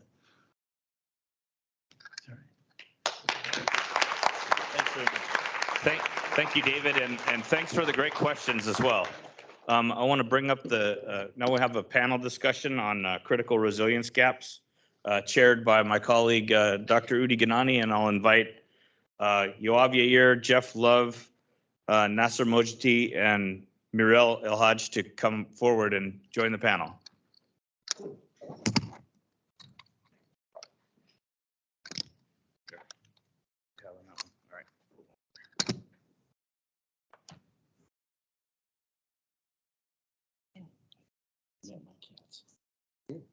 Oh, yes, of course. Yeah. Okay, I mean, I can handle that. I can ask you a question from where you are. Okay? Okay, welcome, dear panelists. That session is all about the critical black sky resilience gaps. I think by now we all understand that we're not, I think, well educated about what black sky really means. Because at best, we know what blue sky is. That's everything which is happening right now outside. I think we all understand the gray sky, which is very short, counted by hours or maybe even 1 or 2 days of grid, not operational. But black sky is something that has not happened and will happen. And we're all very, very focused on our personal, family, close community, our town survival, maybe our nation's survival, but not too many of us are really stepping up to the thought of how are we going to save our planet from a black sky situation. The exception to that, and that's why I need you, Professor Yair, is climate change. Because we have seen recently a gathering of international leaders addressing that issue. And the question that I'd like to pose, and before you get to the answering the question, please, each one of you introduce yourself, is how can we excite international leadership to really address black sky gaps? Love. What's my hand? I'll tell you. I mean, if you sit there, it doesn't. I'll join the panel. You want to join here? Yeah. Please. That's not what we planned, but whatever. A part of being resilient is being able to improvise, you know? Improvise. Okay. Right. Can you repeat the question? Okay, the question is how, I mean, looking at the example of dealing with climate change or climate crisis, how can we contribute to making world leadership being aware of a number of black sky threats? Again, taking the example of climate change. Well, for climate change, we know it took a while, starting from the Earth Summit in Rio de Janeiro, 1992. And then you build up this machinery built and operated by the UN, where you have this UNFCCC kind of agreement and then annual meetings of the COP, which we had COP27 in Sharm el-Sheikh just last November. Next one is going to be in Dubai in the summer. So there is this huge machinery of public awareness and actually political will to act upon what is needed in the realm of climate change. And you have international agreements being signed, let's say carbon credit markets being raised and operated. And then countries oblige themselves to certain quota of emissions, hopefully trying to avert what would be a climate catastrophe in the coming decades. In parallel, one may argue that we already have the machinery in the UN, in the disaster risk resilience or reduction operations in the UNDP, to do the same, but it's on a much lower scale. And I think in parallel with the UNFCCC targeting climate change, we may argue that a similar machinery on an international level should be employed for black sky scenarios. Thank you, Yoav.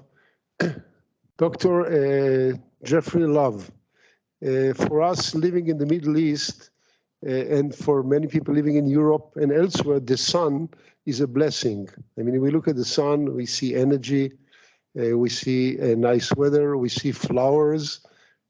I think for you, the sun is something different.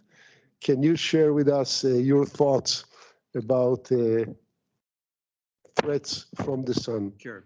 So I'm Jeffrey Love. I work for the U.S. Geological Survey.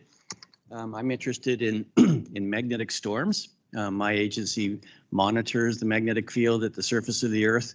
We also make surveys of the Earth's electromagnetic response, its impedance. And the combination of those two data sets allow us to work out what geoelectric fields are induced across the United States during magnetic storms. It's those geoelectric fields that threaten power grids. Magnetic storms are caused, just for clarity, by the interaction of the sun and the solar wind with the Earth's magnetic field. So when there is an activation of solar wind, a coronal mass ejection that is emitted from the sun, it arrives at the Earth and causes the Earth's magnetic field to be disturbed by Faraday's law, famous British person. Magnetic activity induces the electric field in the Earth's crust. So we have this set of data, which we think is very interesting. It tells us about the Earth and allows us to quantify this hazard for the electric power grid industry. Some interesting results. The hazard is not the same everywhere. There is a geography of geoelectric hazards. And in the United States, that hazard happens to be high in the eastern United States. It's a little bit unfortunate. Everything from Washington, D.C. to Baltimore, Philadelphia, New York City, Boston, high hazard.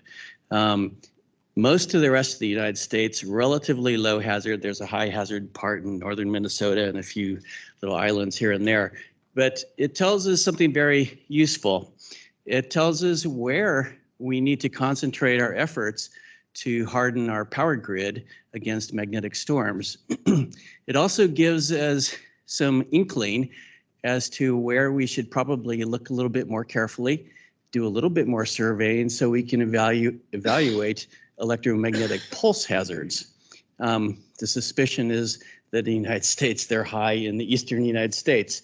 Hello, the largest cities in the United States, where half the country lives, the capital of the United States, the capital of our economy in some respects, New York City, are threatened by these hazards. That's downside, but at least we know where we need to prepare.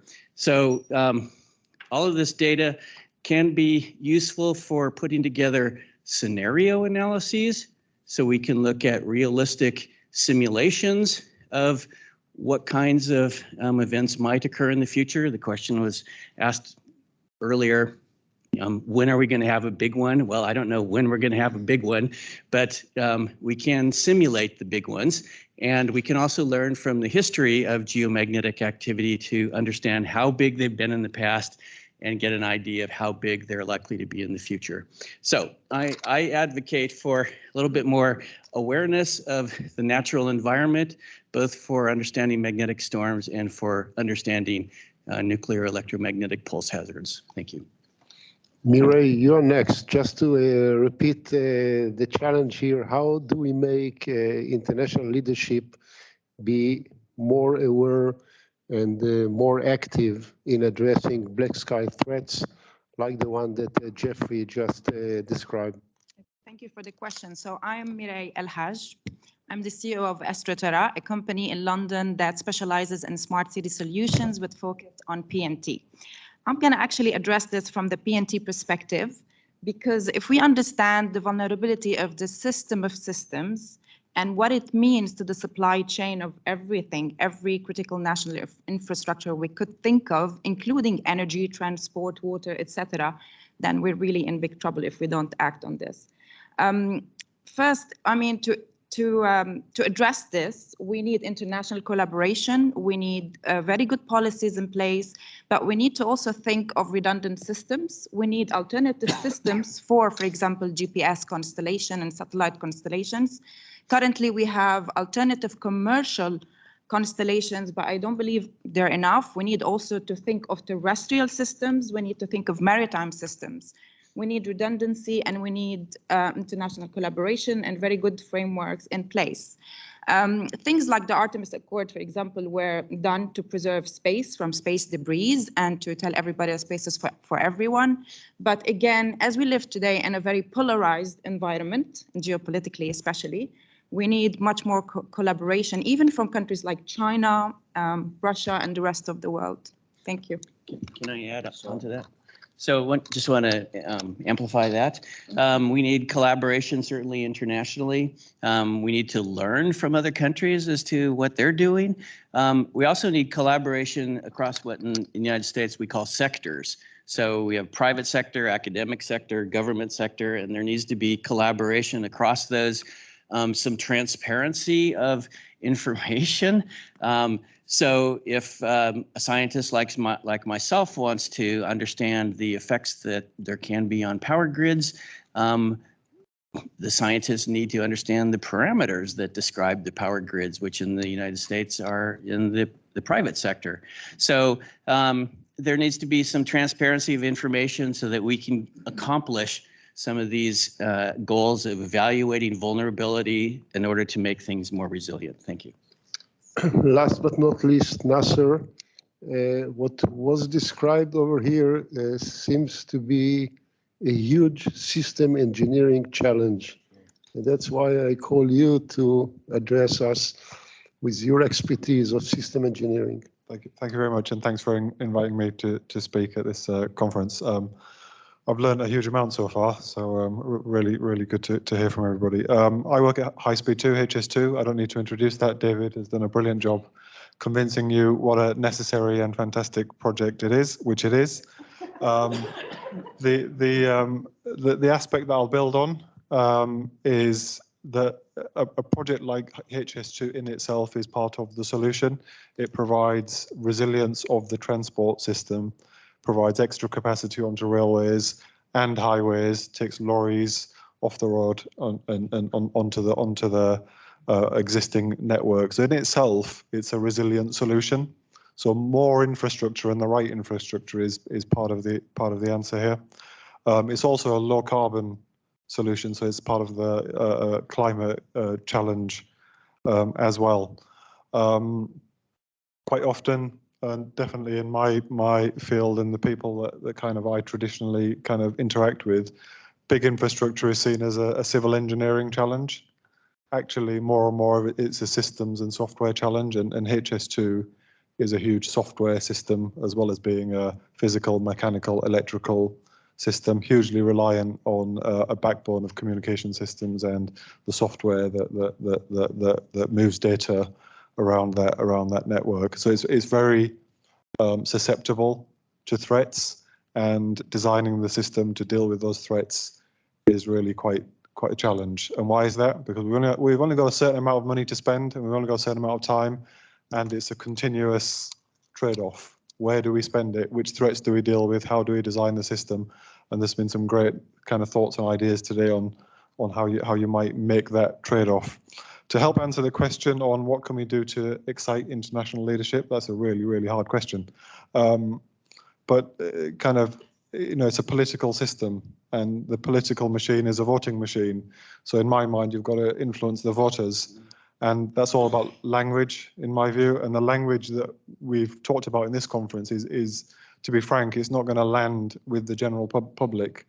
Blue sky events, grey sky events, black sky events. The public are not going to understand these things. So you've got to bring it to life. Are the lights going to switch off? When are they going to switch off? Get the public excited, and then I think the leaders might get excited. And especially if there's a burning platform, then the political leaders potentially will come together to help deal with these things.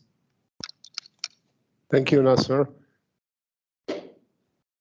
Washington, please go ahead.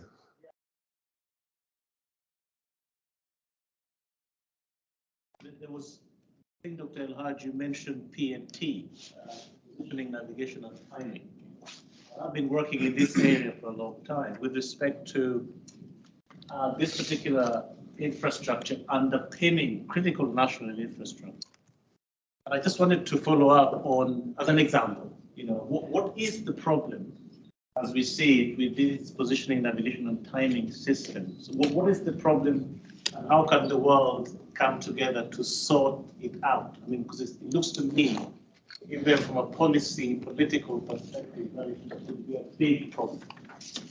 The problem is that we're way too reliant on it, and there's no way back now. And because it's a vulnerable system, and we have vulnerability that are related to electronic interference, you have missiles, for example, you have physical, you have cyber, we talk about solar storms, you have electromagnetic fields, you have so many things. So if we don't really act today on it, and we're, like I said, there's no way turning back because we're so reliant on it in every aspect of the CNIs, whether they're 13 in the UK or 16 in the US or other countries. That's why, for example, it's so important, and we need really to act on it now. And it seems that politicians don't understand the importance in this because these extreme events don't happen very often. They think that, okay, so when it happens, we see what we will do. So again, I re-emphasize the international collaboration, the know-how, the exchange of information and knowledge. Thank you. Lawrence, comment, question? Okay, thank you. It just strikes me that one of the biggest areas of the gaps in Black Sky is training and education of our politicians and senior civil service. I mean, think about who we've got in this room here. You know, the unknown unknowns, as Persia, if she's still here, said. You know, we could actually work all those out in a one-day workshop. Now, there was a time, I'm not sure if it's still done, where we used to train government ministers in crisis management. Organisation I was involved in, the Emergency Planning College, did that. And it was mandatory for a politician on attaining a role in government to undergo training. Now, it just strikes me that that's a big missing element. And without that understanding, and it has to be about the policy, it has to be about the legislation, and importantly, it has to be about the outcomes and the budgets and the financing. And if we could instill a sense of, you know, you are responsible, the buck stops here with those ministers and politicians internationally and at national members, country level. If we could get that in place, and maybe it's up to some combined collective effort from international organizations to instill that as part of the mandatory obligation of a politician, then maybe you're halfway there. Can I respond? Sure. Yeah. So just really want to respond to that. Educating our politicians, I'm all in favor of that. That's especially in the United States. I just want to say that these subjects, extreme events that can affect all of society, that affect national security, that are about economic security, they capture the imagination. And there's opportunities for us to communicate the interesting science, the dire consequences. It pushes so many buttons that I think it's ripe for appealing to politicians and educating them, as you say. So it's, you know, on some of us to publicize the issue, to explain the issue, to, you know, give talks, attend conferences, talk to politicians. So there it is. I think there's lots and lots of opportunity. The subject is very ripe. Okay, can I add a point on this? It's actually not just about politicians and them knowing, have the know-how. It's also about training people. And what we know is that, for example, in the space industry, is that the demand exceeds supply. That's because of lack of knowledge and because technology is going much faster than what people could keep up with. So to tackle these problems, we need more programs with academia and with like think tanks. We're actually having a new program to be launched in the summer at Imperial. It's called the Integrated Space Program. And this is about educating anybody, absolutely anybody who wants to come and learn about space, whether it's space law, space economy, commercial space. And this is just one initiative. Of course, it's still infantile and we need to do much more, but I think it will be a good beginning also to teach the future generations about all these things. Thank you. Oh, yes, there was a very important point raised in the panel, and that is the wording. If there is to be an international network of some form and ideas coming out of these meetings, Black Sky at the moment doesn't capture people in the way that the whole world is very sensitive to loss of energy. There is a total awareness for energy resilience, and my recommendation would be that you do capture that momentum that's naturally in the public and in the political arena. And if you do have an international network emerging from these meetings, I would also suggest that you plan strategically to build bridges with the climate change groups. There are some very important synergies, and in my field, any research and response from the climate change group about how a nuclear war in the next couple of years might interfere with climate change policy might feed back into deterrence. So there are synergies. Thank you.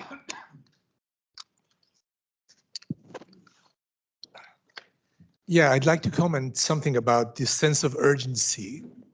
So yes, we should definitely educate politicians and actually civilians to the grim realities of what's in the wings. But I think it was mentioned earlier this morning that there are so many threats that actually public awareness becomes saturated.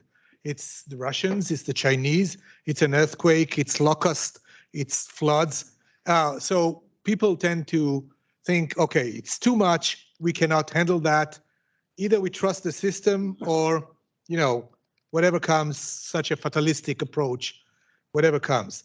But I think we should definitely try and educate in the same way that the reality and the consequences of climate change had slowly percolated into the public sphere, although in my mind, not to the level of urgency that it really needs to be. But then I should say, not entirely convinced that crying wolf is the correct strategy, because if we look at, for example, this fantastic momentum caused by Greta Thunberg in Sweden, and her slogan, act as if your house is on fire, which we don't, because we don't really believe our house is on fire. We don't see the fire, at least most of us do not. But I think we, as a group of experts, scientists, policymakers, private people, should somehow find a way to convey this sense of urgency. And I wouldn't say on fire right now, but potentially in the next decade or two. And one of the ways which I think most impressed me was when Udi gave a short video to my students showing what would happen to their daily life, the mundane issues that occupy their habits, should electricity be deprived from them for more than a week. And at first, that lecture was kind of, people were saying, yeah, well, so no cell phone, no doors opening, no cash machines.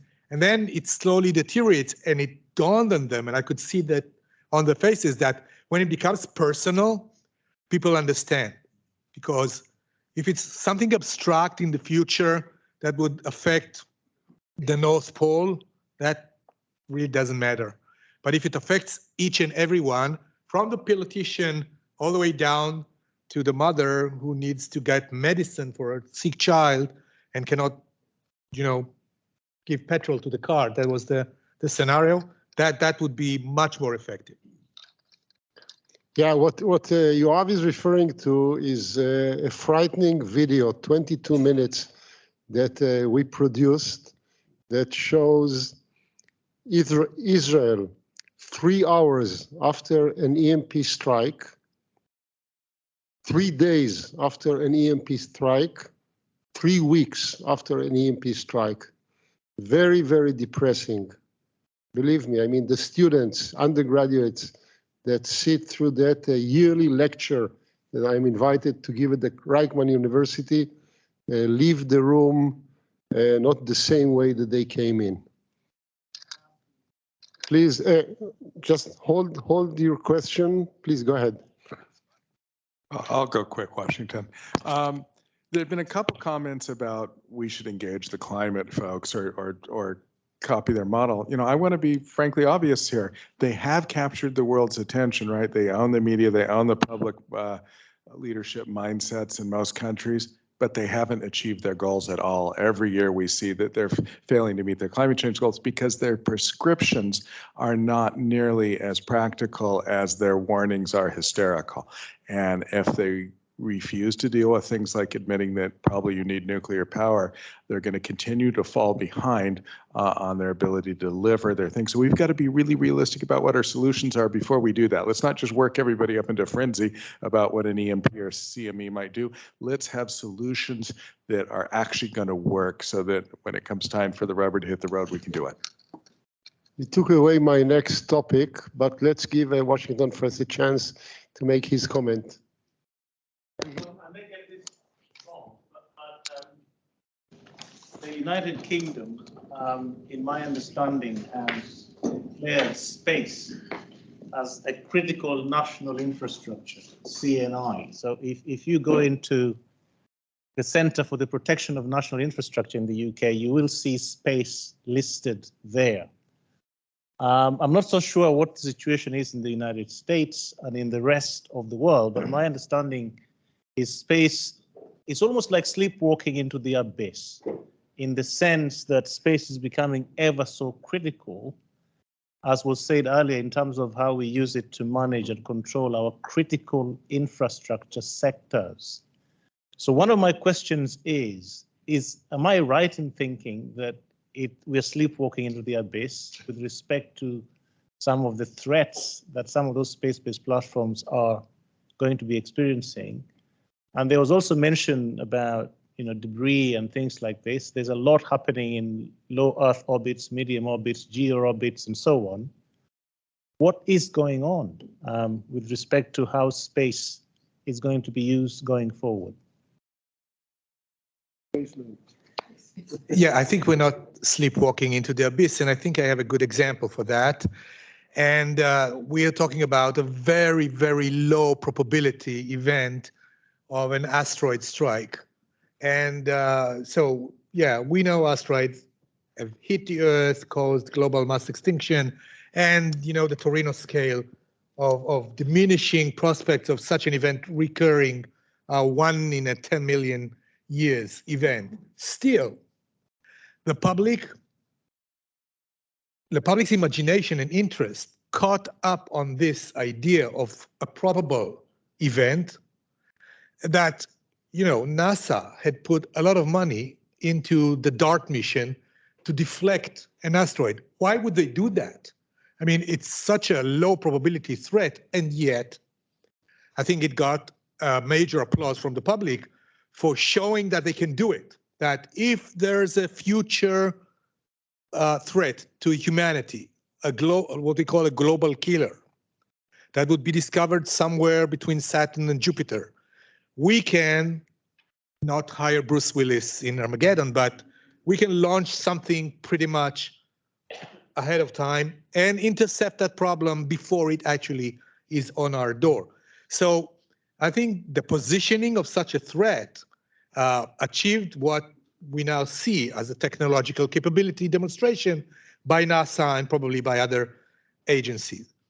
In the same sense, but I think much harder, would be to convince that the emergency that is waiting for us in a kind of a solar flare event or a major geomagnetic storm, which is actually a much higher probability event than an asteroid impact. So I think what you said is wording, and how do you position it in the public perception? Is it a real threat?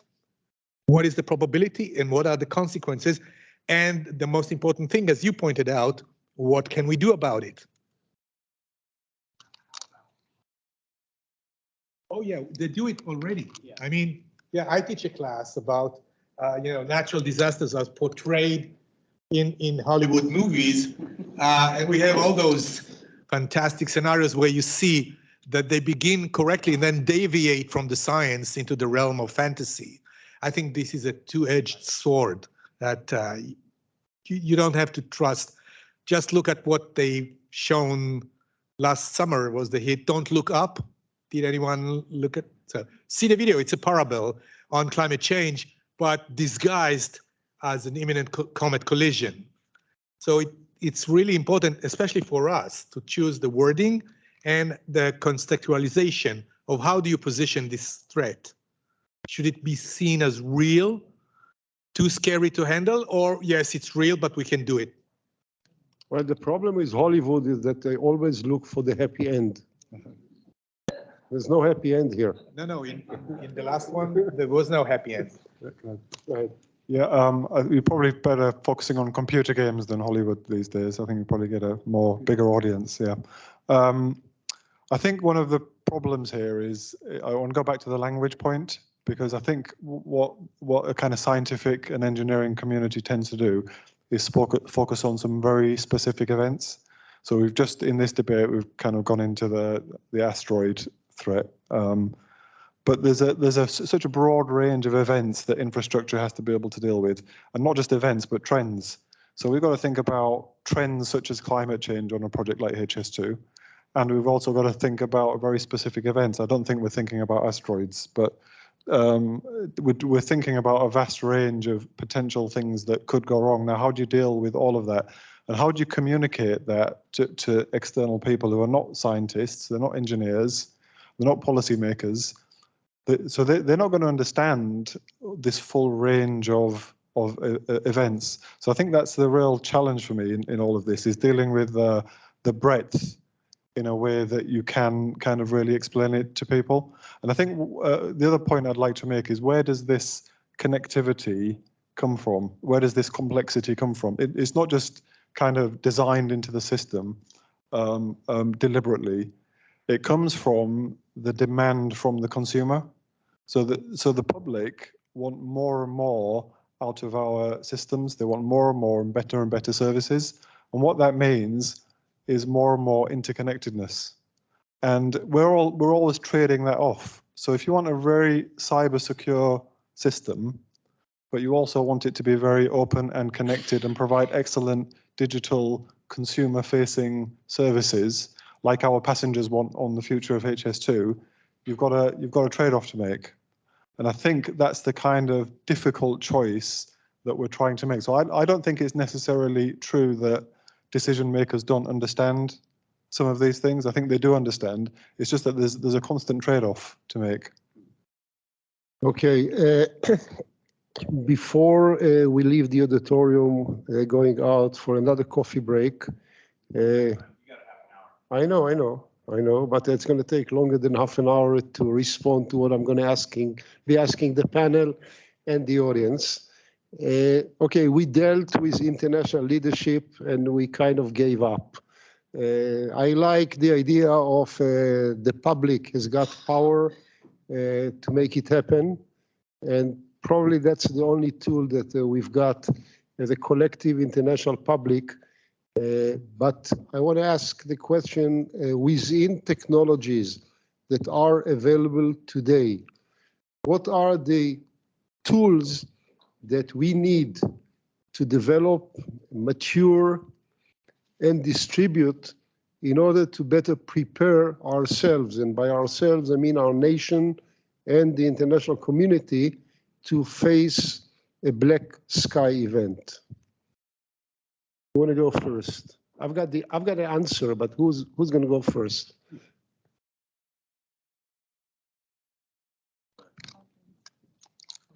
I feel like I've kind of already mentioned this, but in getting back to this issue of not exaggerating the threat, we need to quantify the environment. And if we're talking about magnetic storms, we need to understand space better. We need to monitor it better. We need to evaluate the electromagnetic properties of the Earth. And by the way, that's not done in most countries. We have a project for that in the United States. The Australians have a project like that. The Chinese have a project like that. And after that, I'm not sure what the rest of the world's doing, not that much. So these natural threats can be better understood, better quantified, so that we have realistic expectations as to, what the possibility is and what the geography is, what a black sky event would really be like. And with that information, then we can intelligently go about finding out which parts of the country, which kinds of systems we need to concentrate on in order to make things resilient. I kind of stop there because I'm only a natural scientist. I'm not an engineer and not a technologist. Okay, I think I don't know if I'm pronouncing her name right, the lady from cybersecurity, she talked about how we can contain some of the cybersecurity threats, but not all of them. So I believe it's not just about tools, it's also about policy and regulations and frameworks. Because today's space, for example, offer us a platform for science, innovation, resources, and the rest of it. But if we're going to turn it into a conflict zone, where we take our problems on Earth to space to resolve matters there, then it's going to be a big threat. I'll use HS2 and how we're designing it as an example of how you might kind of deal with major kind of events. So HS2 is a very fast 360 km/h, very high frequency railway that is highly automated. Lots of decision support systems and clever management systems that will help us kind of run the railway. What that means is that if things go wrong, how do you operate? How do you operate when things go wrong? And that's a real risk, because the more automated it is, the harder it is, in my mind, to recover. Right? If you lose those automated systems, what will you do? So I think the design of the system has to have people at the center. How will people interact with this system? Whether in normal mode of operation, everything will just kind of run smoothly. It's when things start degrading, and what kind of modes of degradation can you foresee and put systems in place for? And the deeper you go into that, at the end of it, you always end up with, right, the person has to manage the system. And in the end, it becomes a very manual operation. So kind of expanding that thinking from a transport system out more broadly, in the end, I think it's got to be about people being able to deal with the circumstances. Eventually, I think there's some great kind of ideas earlier about how strengthening certain systems so that they are inherently physically resistant or resilient. Add people to that who know how to operate these systems without the automated controls and things like that, then you've got a chance of recovering. So I think it's about a graceful degradation of these systems, training people, and understanding at that point of operation where everything has gone down, what do the people need to do? And kind of really having high quality, highly educated, trained operators that can deal with that. Oh, thank you. So going after you, I would like to stress this continuation approach. For example, in Japan, it's become a norm to train children, even from young ages, how to cope with earthquakes and tsunamis. And you have this national alert system that is being practiced daily at 5 p.m. The chime that goes through the loudspeakers in each city, you play the music, people know the system is being checked, and they do annual drills of getting ready to something that may or may not happen in the future. The same for Mexico. In Mexico City, for the large earthquakes that they have every day, every year, the same day that big quake had happened, they do this evacuation drill of getting out of buildings very quickly and practice what should I do on the personal level, behavioral level, if things happen. So I think getting people to be aware of what they should do on a personal basis should something go wrong. And I wouldn't say, end of days, a zombie attack like what is being portrayed in many science fiction popular movies. But if something goes wrong, no electricity, the train does not show up, flooding, lack of communication, people should have like a basic playbook. What should I be doing? And of course, the same goes for the government and the managerial systems. They should also have a playbook of, yeah, this is what we do in case of A response, A plus. And I think it's been implemented in several countries, and we at EIS can maybe learn from those lessons already in practice. Okay, before I provide you with the ultimate answer of what are the gaps that still exist, may I present that question to the audience? Yeah, I know, Lawrence, I know I can count on you.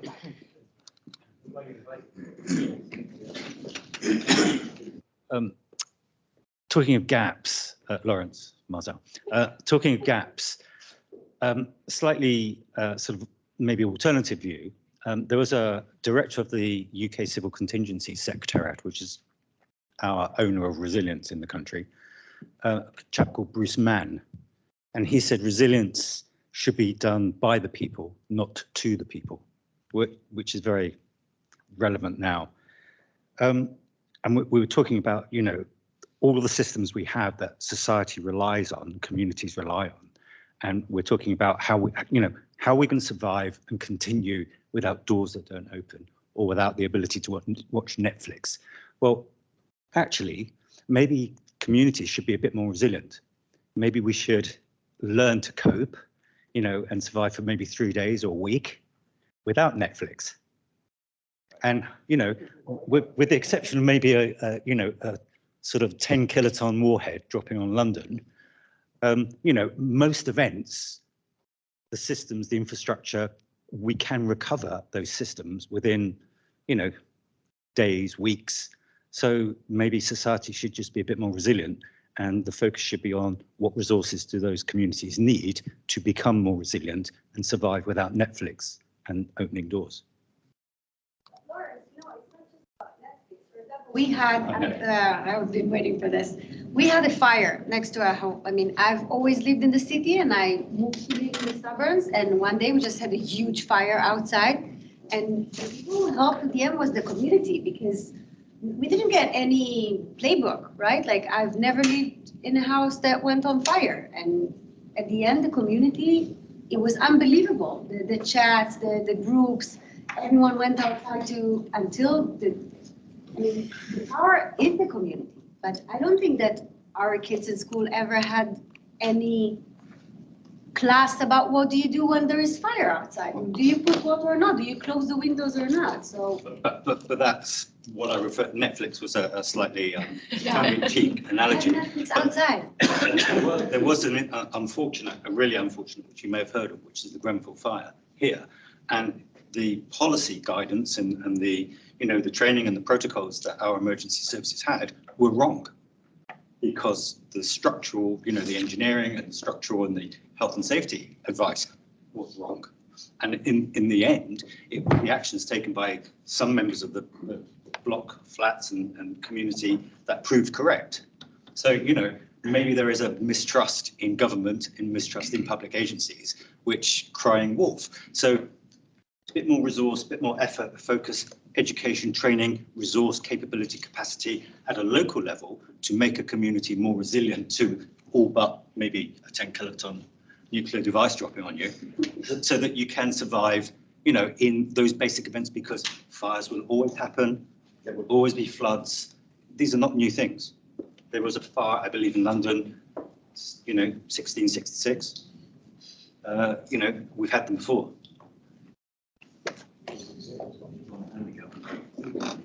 So what I was going to say is, we talked about a space weather event that's going to occur in 2025, and then they got moved back to 2024.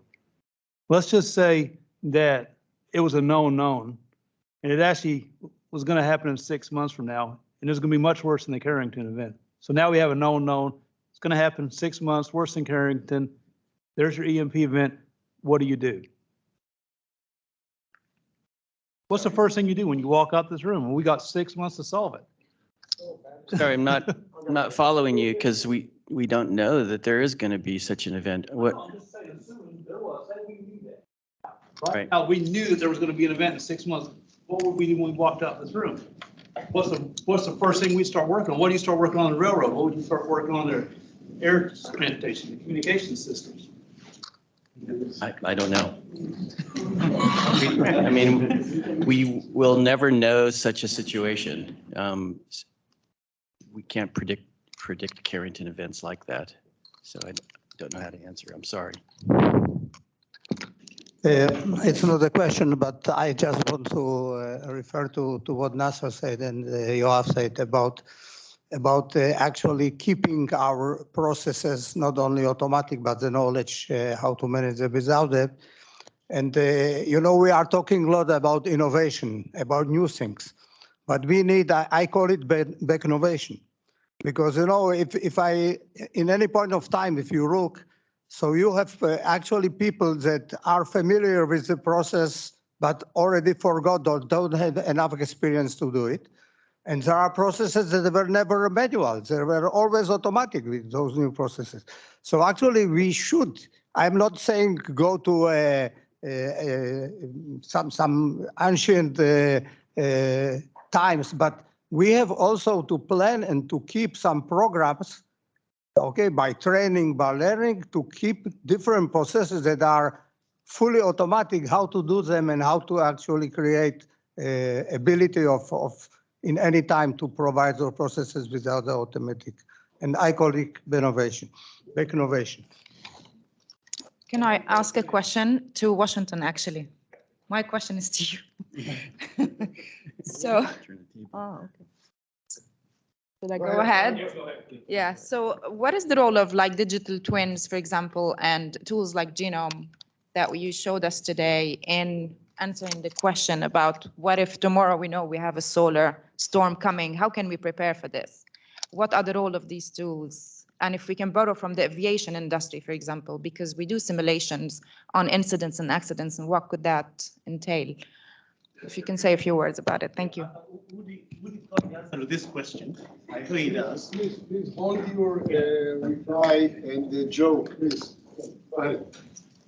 Okay, so just to provide a little clarification for the panel, because I think I know where the question was going. So we tasked our engineers with this scenario 6 months ago, and we tasked them in 2 ways.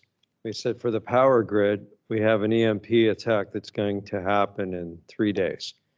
What are you going to tell industry to do to prepare for the EMP attack? Or conversely, you have a GMD effect, you have a Carrington effect. What are you going to do to have the industry prepare for that? The magnitude of those events is too high to prepare for in 3 days. What should you have done 6 months ago? What should you have done a year ago? What should you have done 3 years ago? So that's the question, I think, to the panel. We know that when we give short notice to the industry, a day or two for a geomagnetic disturbance, a coronal mass ejection that we know is going to cause a geomagnetic disturbance, we saw a huge variation between the independent system operators, the transmission systems for the regions in the United States. We identified what we think were best practices between them, and then we identified supplemental actions that they should have taken. And then we also identified items or actions that the potential owners and operators should have taken years before to prepare for such events. So I think that's the question to the panel. We've undertaken that, but we've not got much traction with it yet because we haven't shared it yet. But when we do eventually share, we hope to get some traction. Are there similar activities that should be taken by other infrastructures? Yeah, great, thanks. And I'm trying to respond to your question intelligently. Thanks, Joe, for that clarification. So, you know, we can't predict a Carrington event months in advance, but there is an interesting scenario as to what happens if we wake up one day and the biggest ever sunspot is staring down at us.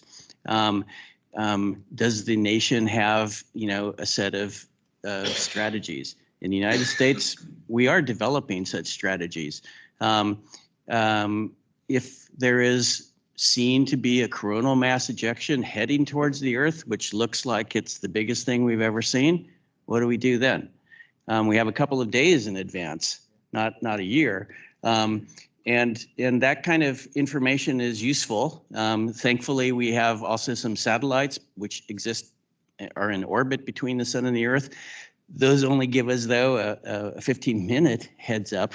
So we've seen something coming from the sun a couple days in advance, 15-minute heads up, and with some real quantitative information. That information, at least in the United States, can be used by power grid operators. They can bring on additional generating capacity to enable them to have operational flexibility, for example. But generally speaking, as I understand it, and Joe can correct me, the plan is to ride it out. They're not going to shut down the grid because there's always a lot of uncertainty in these kinds of forecasts and predictions.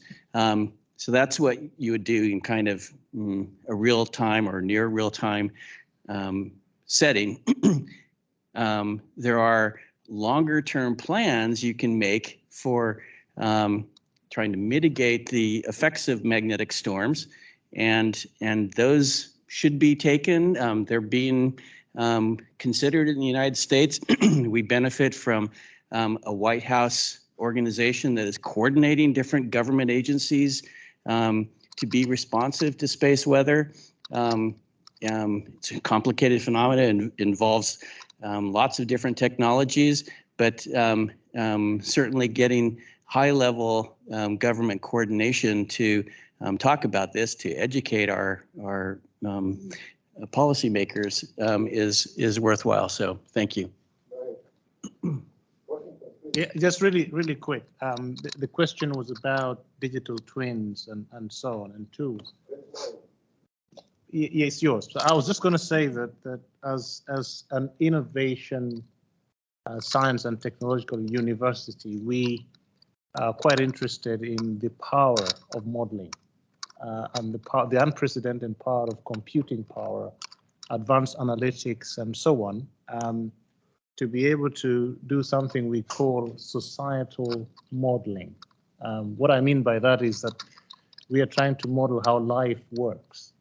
And if we can do that in a realistic way, together with threat models and so on, then we may be able to understand a bit better some of these phenomena that are obviously afflicting us. And on the specific question of the actual tool, Woody's got the answer. I think that will be the final thing you tell us. Thank you.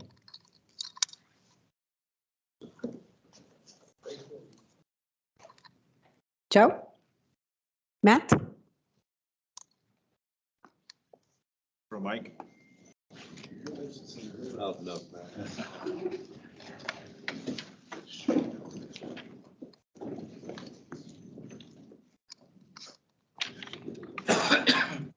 So I've got to save a little bit of this for my talk or talks tomorrow, but I think you're pointing in exactly the right direction. I think the question quickly goes to, by the way, I'm Matt Gardner with Dominion Energy Virginia. The question quickly goes, okay, it's T minus 3 days, 3 months, 6 months. What do we do? And I think a more actionable question and something where we can make some real progress is by not asking that question first, but asking the question of how will our critical infrastructures, how will the electric grid respond? And so leveraging the digital twins, there are types of digital twins that exist today within for electric infrastructure in various layers. But I think that's a critical concept that we as an industry really need to double click on. And that is, how will the system respond? What do the models show us? Let us analyze that and let's debate there, and then have that inform the what do we do. So the thing I would advocate for those is make sure your model is accurate. There's lots of measurements on these systems which aren't routinely made, which the properties might drift over time and need to be maintained. So put some real energy into making an accurate digital twin, which is a term I just became acquainted with. Rather than talking about just hypothetical power grids, which might exist on some planet somewhere, we want something that really is a digital twin. I just wanted to follow up to Matt's comments. Okay, so how the grid is going to respond depends on how the assumptions are put together. You know, what are the assumptions, and then what are the actual data pieces we have? So we've seen, even between the transmission operators, we've seen approximation versus actual data. And I'll also say one other piece of it is, it goes back to prioritization. So what are the priority nodes on that grid? Have you identified them? Within the priority nodes, what is the vulnerability associated with the transformers that will see the GIC? And so, you know, we have done this with the Department of Energy, and this is where I think nation-to-nation collaboration is so important. We can share the modeling methodology that we used to do a determination on where those transformers actually said the vulnerability. So we know at what level of GIC each particular transformer crosses into thermal overload and then potential damage. That's critically important. That's information that we developed with the Department of Energy, Sandia National Lab, and ABB. And so it can't be guesswork. It has to be actual. So these were known unknowns that as we go further along, we drill down into the known unknowns.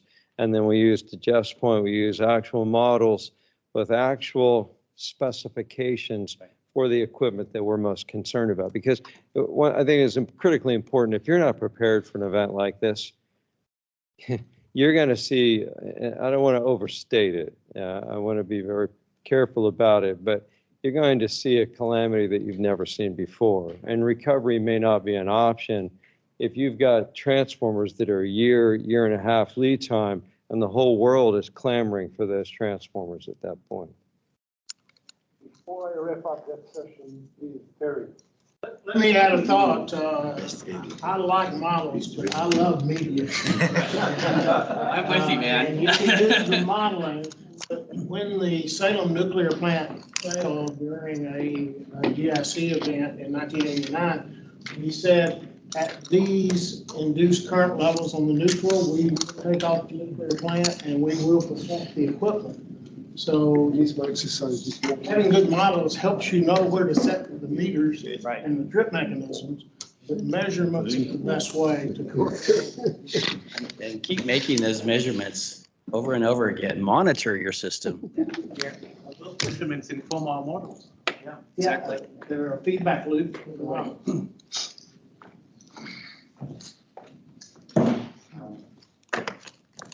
So just very quickly, I've got to use my real experience here. And from my experience, we ran models on Crossrail and they failed completely. Because when we went out to actually run, and these are big life safety critical assets and systems that in the event that we lose the railway completely or something goes wrong, how do we ensure the safety of people? And those models failed completely. So I think for critical infrastructure systems, we've got to have a robust way of actually testing those infrastructure systems. The other thing I would mention very quickly that we do in rail, and this is something that we did on Crossrail, we ran a Bismarck test. We had to do it where we shut down the whole network. And what we're trying to achieve was to understand if the network ever goes down, there's a terror attack, or there's something that's so significant, can we still keep passengers safe? And we learned so much from that, so many lessons that we had to write down. We had to go back and look at operations systems and models again in terms of what we've designed and what the output looked like. And there was so much that was learned from that. But I certainly, from my experience, and the models that we ran for tunnel vent systems, for example, I was sharing with Neza earlier, it failed completely. So models are great. But we can't get enamored by just their beauty. You know, if they're producing results which look kind of cool, that's not enough. They need to be validated. And, you know, let's appeal to the scientific method. The models need to accurately predict things. And if they don't, then they're not valid. And then we have to go back and investigate why they're not working. And through that, hopefully, we'll learn something. Okay, I'm the only one standing between you guys and coffee break, so I'll try to be brief. I'm not going to get into the argument of how accurate models are or how do we need to improve models.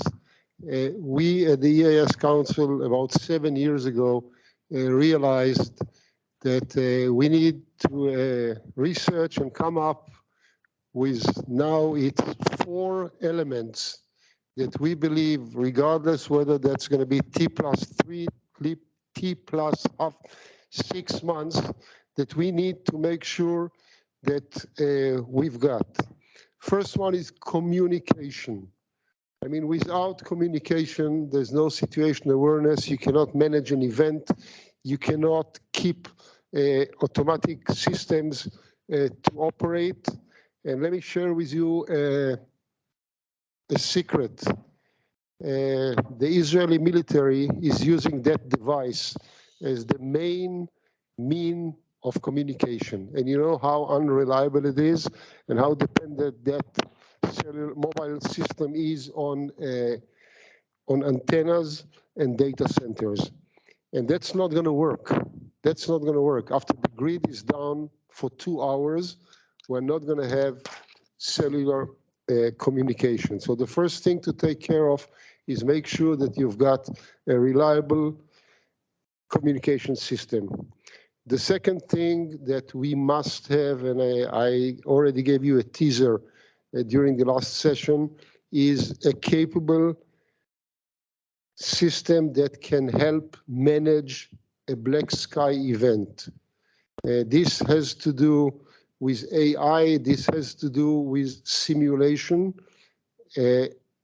because decision makers cannot rely upon millions of pieces of information being fed to them from all sectors that have been affected, and that needs to be done through an AI-based system.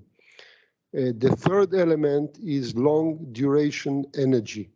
And some of the things that were discussed talk about diversification of energy sources. Most hospitals, some military facilities have got emergency generators, but emergency generators that are based on using diesel fuel, I mean, you know the problems. I mean, some of them cannot hold more than 72 hours because of EPA and other restrictions. And diesel fuel generators need to be refreshed. And that calls for transportation and all of that. And the last point, which probably all of you in the electric sector can refer to, are enclaves, minimum grid, all those concepts that some utilities in the US and obviously the Israeli Electric Corporation have taken measures that in case of a black sky, you still secure few enclaves that are by far more hardened than the rest of the grid, and you use that as the basis for getting the grid back. Hey guys, you've been a great audience. This has been a very long session, but exciting. Thank you, panelists. Chris, and I guess Chris wants us back in the room 5 minutes after the hour.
Check, check.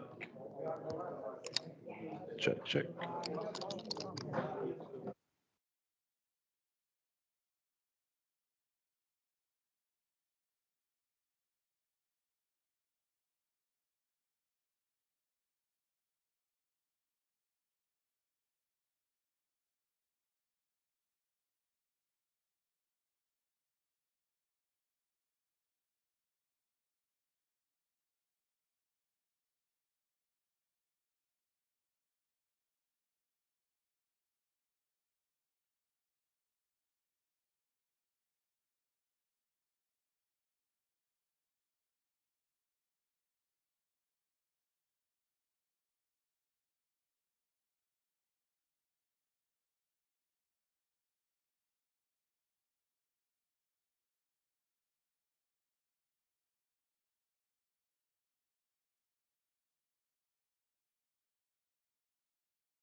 I can't believe that.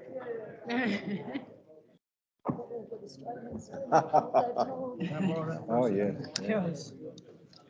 Two Australians on the panel. I am. It seems like you've been here a long time, though. Yes, yes. Hi, welcome back.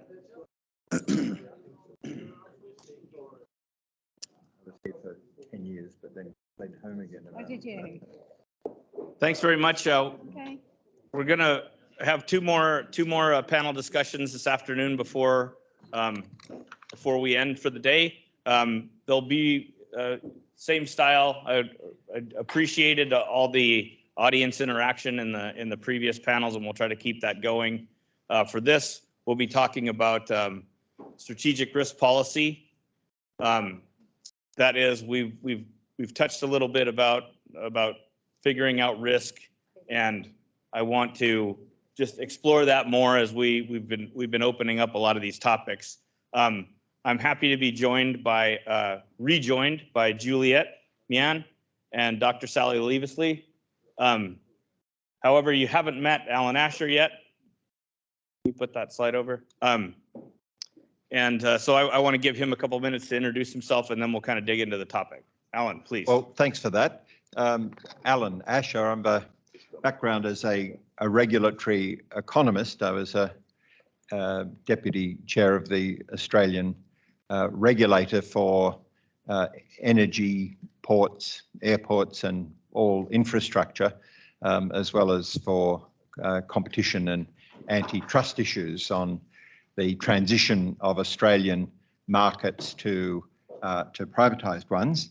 But between then and now, I was also the chief executive of Energy Watch here in the UK from 2003 to 2008, at which time the government had decided that the UK energy market was so perfectly functioning and so perfectly competitive that it no longer needed consumer protection or advocacy body, and the organisation was closed down.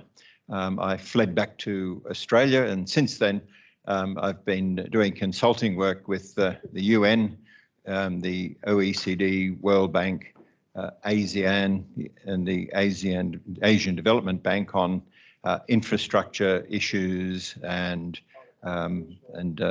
matters like that.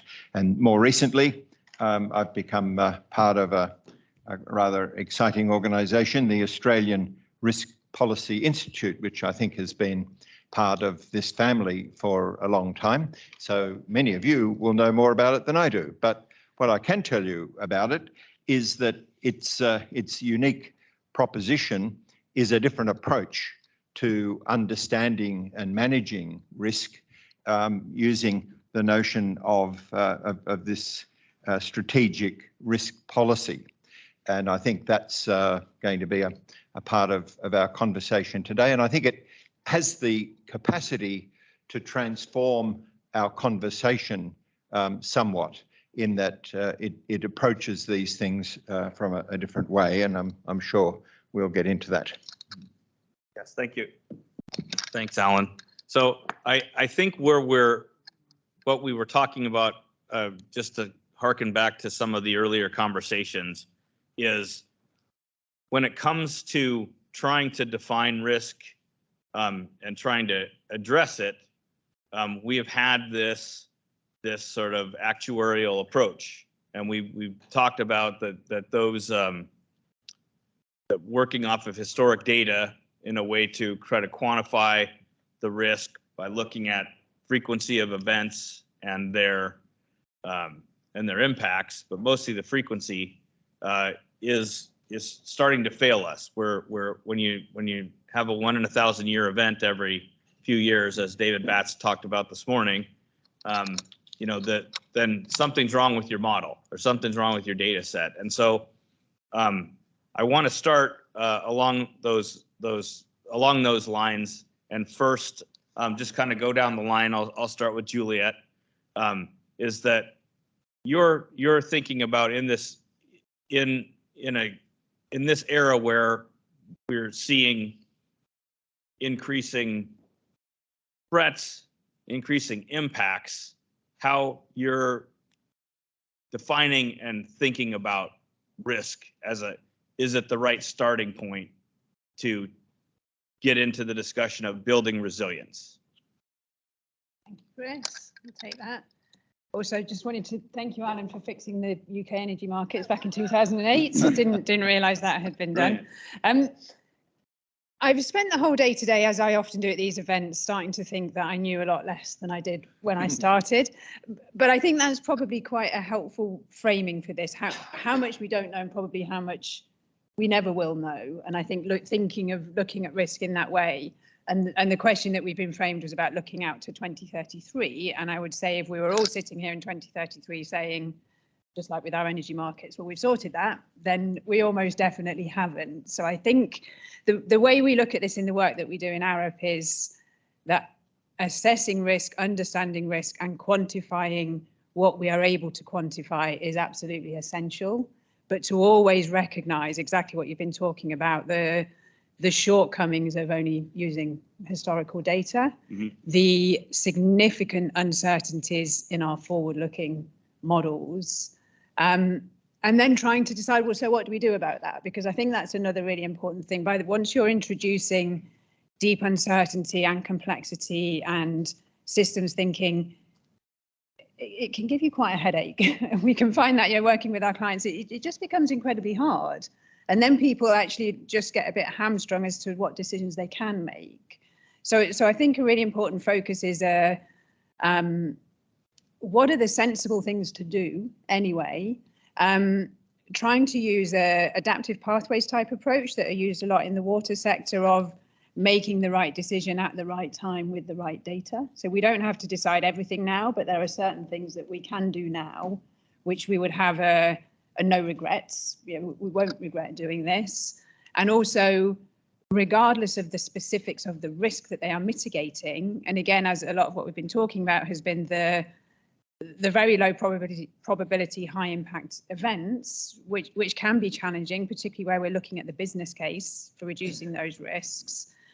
But a lot of the actions that we can introduce deliver co-benefits. And I think particularly in the space that I work in, where we're looking at societal resilience, we're looking at climate resilience, we're looking at nature-based solutions, there's a lot of wider benefits that we will deliver anyway with those measures that sit somewhat outside of the risk framing, sit somewhat outside of the typical business case, but present a stronger case. And I suppose the final part of that framing is the collaboration, a sort of individual organization taking an individual measure towards one of these low probability risks might be very difficult to sort of support in the typical decision-making environment, but where you have multiple organizations within the same system or within the same catchment, all understanding that if they act together, they will all realize those benefits, it starts to become a stronger case. So I think to simplify that a bit, risk assessment, quantification essential, but never get